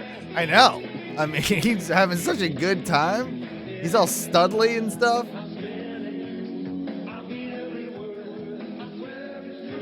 Baby, I've been looking for you all my life. And if you're looking for someone that'll treat you right and never cheat on you, will never tell you lies. Honey, if that's your plan, I'm your man. And if you want somebody gonna See, he's too nice. It's not fitting in though with the Rowdy Roddy Piper, aesthetic. Rowdy Roddy Piper was kind of a dirty son of a bitch, right? And now he's just being like, I'm not gonna cheat on you. I'm gonna treat you right. It's like, well, come on, Roddy. I want you to be like partying, doing blow with all the bitches. Like, come on, man.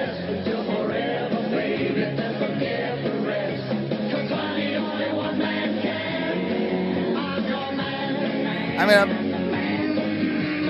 I'm pretty sure, Jeff Lynne and had something to do with this. I'm kidding. It's a good video. I'm no Prince, you know? I can hear like they're trying to copy the ELO background vocals. Do you know what I mean? Do you hear it, Ty? I know you Sort of, kind of. Yeah. It's in there. Yeah, and so.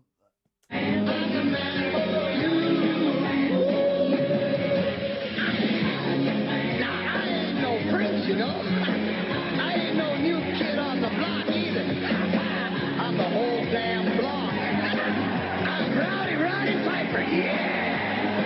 That guy is on so much cocaine at this point in his life too. Like this guy is, I mean, he might have gone to Oh, crack man. by this point, but he's also still jacked as fuck. I can be anything you want, baby.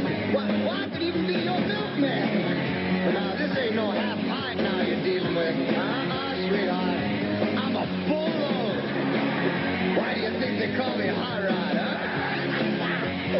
I don't even want my daughter, honey. So wait a minute. He's saying he's your man to this chick in the video, but then at the end of the video, and he was pledging her love, he said he wouldn't cheat. Now, but at the end of the video, he's just being all like, "Hey bitches, you want to fuck me? I'm Hot Rod. Like, come on, like, come on, like, what's up? Like, he's giving the pitch at the end of the video. Like, so which one is it, Roddy? We could have so much. So confusing. But yeah, that's 1992 right there. I'm gonna have to find a better sounding version of that, and we'll have to do a better dissection but you know, the video, something special, right? Something special. No, that was really nice. Yeah, thought you'd appreciate that. I got one more clip for the week, and the people on the internet are calling this guy Eddie Vedder. Wow.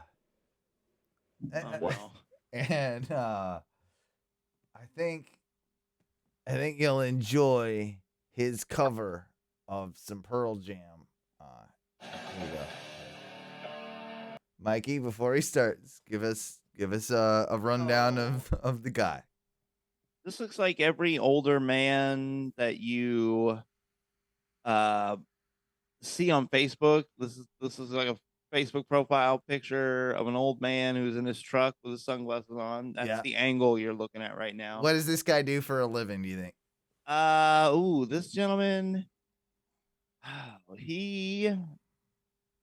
he's the shop foreman at a steel cutting shop. Yeah, yeah, that's about right.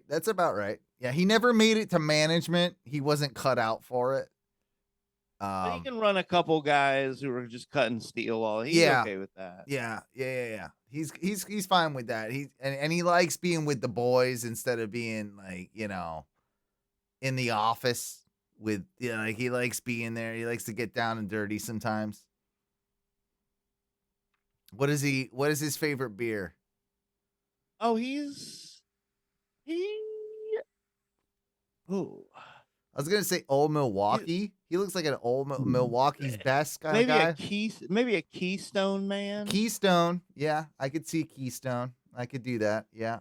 But he could be drinking the Beast, the Milwaukee's Beast. On a scale of 1 to 10, how badass does he look? I'll give you 2 scores. One is the actual score, and that's a 3. Okay. His mental score, 9. Yeah, he thinks he's at a 9 right now. I think he got those new shades too, by the way, just recently while on vacation in his wife at Myrtle Beach. I don't know, man. Those look like they could be the finest of 7-Eleven pugs. Oh, do you think so? Oh, they might be. Yeah, they might be. He might just like he hasn't worn them to work yet. He just got them. Maybe he wore them today and he's really digging them. He just got them, but he's not really put them through the battle testing of the hard rigors of, you know, his work. Telling guys his day to day what to do. Yeah. All right, here you go. He's a big Pearl Jam fan. You're gonna love this. Freezing. Rest his head on a pillow made of concrete. Again. No feeling. Maybe you'll see a little better set of days.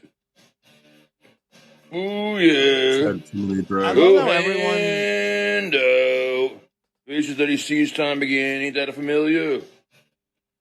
Oh, yeah. He sounds like he's singing it karaoke style. Grin. He can't help when he's happy. He looks insane. Yeah. He's on too much of some sort of drug, trazodone. I don't know what it is. Something.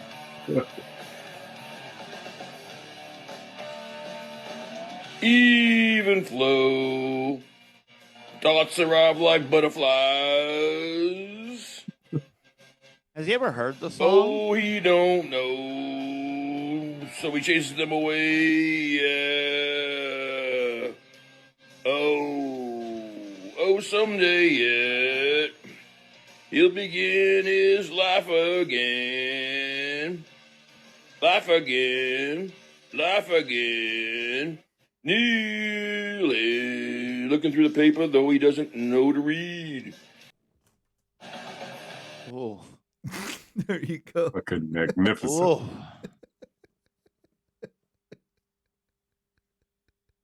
That's not not good. Ladies and gentlemen, I thank you because that was clips. Clips! You know you want 'em, baby. You know we got 'em, baby. You know you want 'em, baby. You know we got 'em, baby. Clips! You know we got 'em, baby. Clips! Oh man, yeah, no, he got me good. I mean, but hey, what a solid clips. Eggs, sausage, chips, and beans. Come on, like do That's any better than that? That's a beauty. It's a beaut, baby. Yeah. Owen, I would like to say beautiful clips, and I hate to bring the show down in such a tragic manner. Oh no. But we're all very aware of the passing of Britt Alcroft. Who's Correct? that? Wait, what? Britt Alcroft passed away today at 81. Don't know who that is. Well, you might know her from, she is the creator of the beloved children's program, Thomas the Tank Engine. Oh wow. Yeah, It was died a, at it was a 81 woman. today. It was a woman. Yeah, a woman made that. Oh wow. That's why the trains were so compassionate. Nah. If they were man-made trains, they would be just like the trains we have already made. You guys though, you guys kind of fucked up Thomas. You Americans. You did. How so? You put fucking goddamn Carlin in there. He had no business fucking being fucking anywhere near Thomas. Listen, I think they needed some reality in Thomas. I think it was getting a little too off the rails. You're so gonna to say. replace a fucking Beatle with George Carlin? They're like the same guys. It's just ridiculous to me. And you call what did you? Oh, you guys called him something other than the fat. What is he, Mr. Top Hat? You called him like the fat conductor. There's two different versions. Oh man, fat conductor is Sir Topham Hatt. That's a great name. Yeah, and you guys called him Fat Conductor. His fucking original name was Sir Topham Hatt. Thank you. And you guys went and fucking called him Fat Conductor? You fucking rude sons of bitches. You just took a... Okay, actually, yeah. Now that I see it, I'm like, Come that's on. kind of fucked up. Sir You couldn't just Topham let him Hatt? be You took Sir Topham Hatt and made him fucking Fat Conductor. Conductor. I know. Yeah, never forgiven you for that. It's You know just what? I like America's take. the Fat Conductor. So dumb, right? You just like literally made it as dumb as you could. Instead of Sir Topham. All right, hold on. Sir Topham Hatt. Hold the fucking phone. You named a man Sir Topham Hat after the fact that he just wears a top hat. It's not that different. I mean, come on. Sir Topham Hatt. You know, I mean, Are we to believe that this Topham? fat If you met a man on the street and his name was Topham Hatt, you'd be like, okay, Topham, weird name, Topham Hatt, whatever. Okay, fine. He must be German or something. Is he wearing the top hat? If you met a guy named Fat Conductor, would you think that was a real name? No, I'd say that is his title. No. Hi, I'm Sir Topham Hatt. Or hi, I'm Fat Conductor. Come on. Like, I don't think birth name you're getting fat conductor here. But wait, are I'm you saying that the whole English version. time- I'm saying that the English version has a lot more, not only pizzazz, but common sense and logic for children. I think I think calling him Sir Topham Hat is what's confusing the children. Well, I think calling him Fat Conductor makes it easy. No, I think it's sort of you Americans like to make everything so blunt and dumb. You're just like, he's a fat conductor. Where we're like, yeah, we're gonna name him something that, you know, maybe plays with the children's minds, and oh, they get the fucking pun, right? They God damn it, you just went ahead and fat conductor, you know. American children don't get puns. They're Yeah. too dumb. They're too dumb. They are. First of all, if you introduced me to someone and were like, "Oh, this is my friend Sir Topham Hat," I'd be like, "What the Well, fuck?" Well, I mean, if he was a sir, if he was an actual sir, you'd have to be like, well, that's pretty impressive. You're a sir. But yeah, I nobody that we're meeting is going to be a sir. So if anybody introduces a sir to me, I'm going to be really skeptical right off the bat. Now, if somebody introduces a Topham Hat to me, then I'm going to be like, yeah, he's a German fella or something. Why is he German? Because Topham Hat. Topham Hat. You can like Topham Hat. You could Here's my bigger know. problem. He's from Belgium or something. He If ain't you fucking introduced from me goddamn. and we're like, "Oh, this is Sir Topham Hat," I'd be like, "Who knighted this fat train conductor?" You son of a bitch. You just don't know when to stop, do you? You just don't know That when to conductor stop. knows how to party. Don't know when to stop. Hey, did she do anything else of note, or did she just do Thomas the Tank Engine? I mean, do you have to do more after you make Thomas the Tank Not Engine? really, right? What was her net? Did you say your net worth? No. Wonder what her net worth was. Oh, Croft. She probably sold it and somebody else made all the money. That's my guess. I bet Wait, you, I can get it right I bet you she here. died like okay, but not like as wealthy as she should be, you know? They're saying like there's not a lot of let's see. That meant apparently she resigned from the company. What year? What year? Yeah. After I guess they made a Thomas the Tank Engine movie and it did actual shite. She was like, fuck this shit. I've seen what you've done to my love. I remember that movie. Remember when they made him into like 3D terrible little kids movies and they they Americanized it, and like she was just like, I am done with this. This is breaking my heart. I will now step down from the Thomas throne. And she still yeah. I bet she did something like that. Oh, she did do another. Okay, so she did Thomas and Friends, Shining Time Station, which isn't that just what Thomas was originally, I assume. Thomas and the Magic Railroad was that movie that just absolutely tanked and ate shit. And she apparently also was the creator of The Magic Adventures of Mumphy.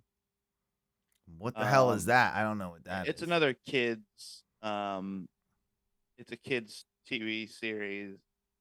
But literally it's like Thomas. I only see Tobias and the Arcane Merchant. That was something that was coming out, I guess, this year or last year. What's My Purpose and Mumphy. So yeah, she only did like a couple other things that were non-Thomas related. When did that start? When did Thomas the Train come into existence? Yeah. Let's see. I missed out on most of that lore. It's gotta be I didn't watch that 80s? shit. 80s, Thomas? It says 1990. 90? Yeah, because I'm looking at her IMDb, and yeah, Thomas comes on the scene in 90. Okay. And then yeah, it's literally been doing multiple multiple Thomas the Tank Engine. They look like mini movies and shit like that. But you're looking at like I feel like 5 it's to 10 I- entries a year. You said 1990 Thomas the Tank Engine. That's when she's listed as starting it. I don't know, man. I feel like Thomas the Tank Engine goes back. I mean, I'm not. I mean, who am I to second guess the fucking internet? I guess, but I just feel like that would be. I don't know. I don't know if I. I don't know if I buy that somehow. It looks like. Hold on. First appearance, 46. 1946. Shut up. Yeah, like Thomas the Tank Engine goes back, like yeah. That doesn't. Yeah. I do like it though. Back when Thomas was still like they were actually using like real props and like real trains and stuff to make all the Thomas stuff happen. Because once it goes into like CG and cartoon animation, I'm like, man, this is kind of not. I don't like this. Fucking Alec Baldwin took over it, or played Mr. Conductor. Guys, I think I might have fucked it up. What? Now I'm second guessing myself. Hang on.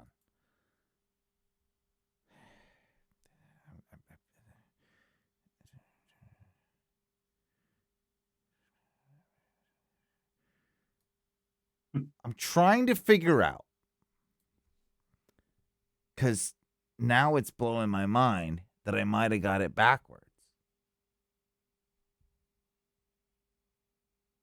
He was the Fat Controller by the Brits, and is later revealed to be Sir Topham Hatt. In the American version, Yeah, so we were calling him Fat Controller. you fat sack of shit. I knew I had something. There was something. You motherfucker. I think I did. Classic. Yeah. Classic. Bro, Owen. Ah.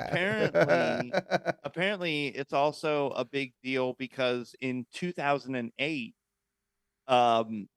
it begins the transition from them using real train models to them just completely animating the show. Yeah, and that's what ruined it, right? Like, because that was part of the charm. I mean, I guess for the newer generation, it doesn't matter. They probably prefer that or did, but I don't know. For Apparently me, not, dude, because they're still making Thomas they're churning just an ever-present stream of Thomas the Tank Engine material out. That's surprising too. Like, you know how they have like all those little kiddie areas and like theme parks across the world.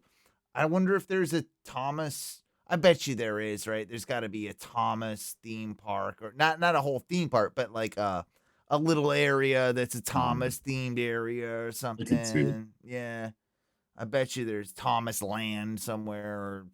Oh shit. Okay, so there are actually several Thomas the Tank Engine theme parks, including Thomas Land at Drayton Manor. There you go. In the UK, Oh, wow. Thomas Town at Kennywood, in Pennsylvania, Mattel Adventure Park. Oh, that opens this year in Glendale, Arizona. They're going to have their own Thomas Land. See? Thomas Land in the US. It's a brand. It's a big ass brand. Might be one of those big ass brands that can't fail. What if Thomas goes on a full on like hate crime? Starts like running over bums and like he starts just like putting swastikas on his train. He starts grooming and abducting little children. Yeah, he does that with little trains and stuff. Like he goes, fine. He goes trans and he's like, I'm a truck now. My dad will off himself if Thomas the Tank Engine goes trans. Like I think that's the last, like it's the last straw. Like he's like, Bro, I don't think he could take it. I don't think he could take it. Like, can you imagine the outrage if like they redid something like Howdy Doody, like from the 50s or 60s, and they turn out and they make Howdy Doody like a trans puppet now? Can you just imagine the fucking just livid old people that I mean, are just my dad's still not really that stoked on a black James Bond, you know? Like he's still just like, I don't know about that. Like I don't think he was ever supposed to be black. Like why can't it, you know? And then Did you explain to your dad that the 007 is just a title and it's oh, like no, a moniker? he and knows it's not a that. person? He knows. But you know, like I think he's more okay with that than he was with like Doctor Who, which is also just stupid because that's an alien that can like, you know, regenerating body switching alien. You didn't think at one of these times he was going to go to a woman or a black guy, dude, or whatever. Like, so yeah, that one like always. Jesus. yeah. So Bro, if Thomas goes trans, I think that's the last straw. Like, what if they brought Thomas out and he was just painted as like a black train? Oh, I would actually be mad at that. Like, no, that's not Thomas, man. Thomas And he is started blue. talking like Thomas is blue with red trim, bitch. Yeah, With but he a little comes yellow out in there. and then he's talking. He's like, "Hey, what's happening down here at the train yard?" And he's talking in a really like ebonic overtone. Well, maybe that'll happen. Maybe that won't. That being said, I think it is time that we wrap up the show for the week. We have done you a very long Ono 2.0.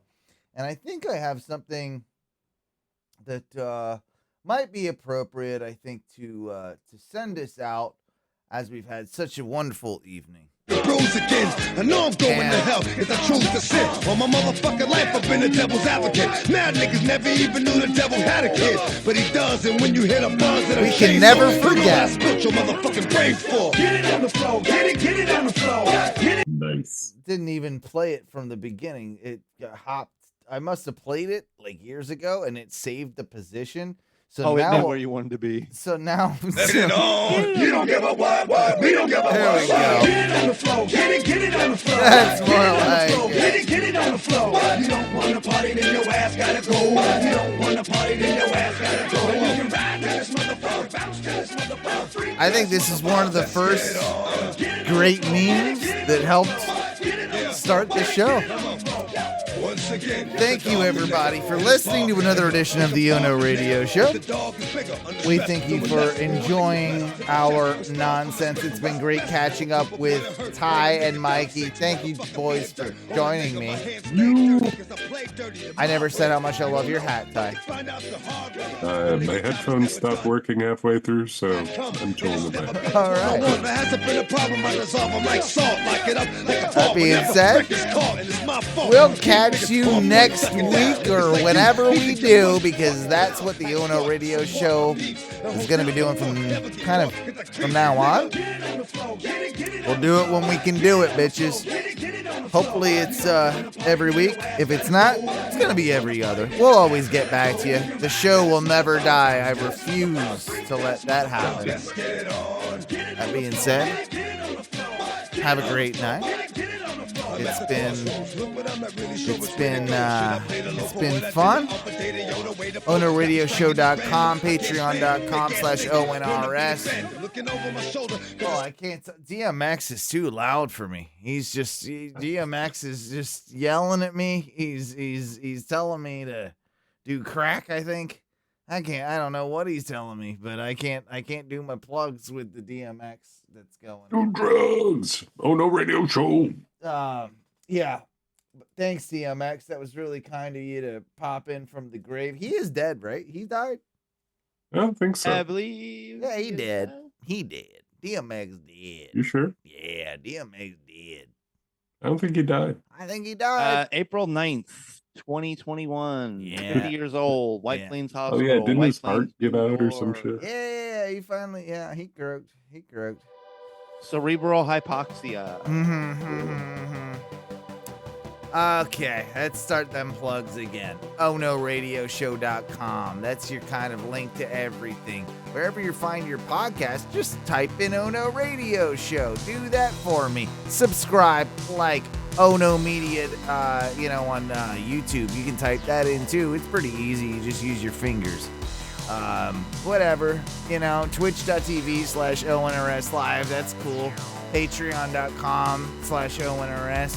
Like, that's a good place where you can give me money. So, like, that's the most important one, really, is like patreon.com/ONRS. Remember that one. Because that's where, like, you can sign in, like, and then you put your credit card in, right? You put your credit card in or your PayPal. Apple Pays, like, I'm sure it takes it all. And then it's easy, and then you're just like, Owen, hey, let me give you money. You're the best. And then you do that, and then I get the money, and then we're all happy. I had to buy a new microphone this week. This one died. It just died on the random. They do that after a while, I guess. Well, I don't know. Maybe you spit in it and bash it around with your head long enough and it fucking dies on you. But whatever. Lasted a good few years. My love to all of you out there. 407-906-6466 if you ever want to leave us a voicemail. That would be very much appreciated. Anything else? Mikey, you got anything else to plug? What do we got? Come check me out, Dharma Southern Chicken, over there on Cheney Highway in Orlando, Florida. We got all your vegan chicken needs. Eat the vegan fried chicken. And if you need cable, just get cable or whatever. Ty might be there on the other end or whatever. If you got a complaint about your service, call Ty. Call Ty directly. We'll reach out to him. He's the guy. He'll directly. He's your hometown contact. Contact him directly. All hours of the day, he's on call. About your personal cable problem. I'll give his number out next show. Check him out on Facebook. His name is Ty Witcher. Just direct message him about your cable spectrum problems over there. You type in his name and it'll come up, and you just be like, "Hey Ty, can you help me out with my cable?" And you'll be like, "I don't know. Can I?" Probably not. Probably not. But I'll give it a shot. Love you guys, and what do we say when we get out of here, boys? No,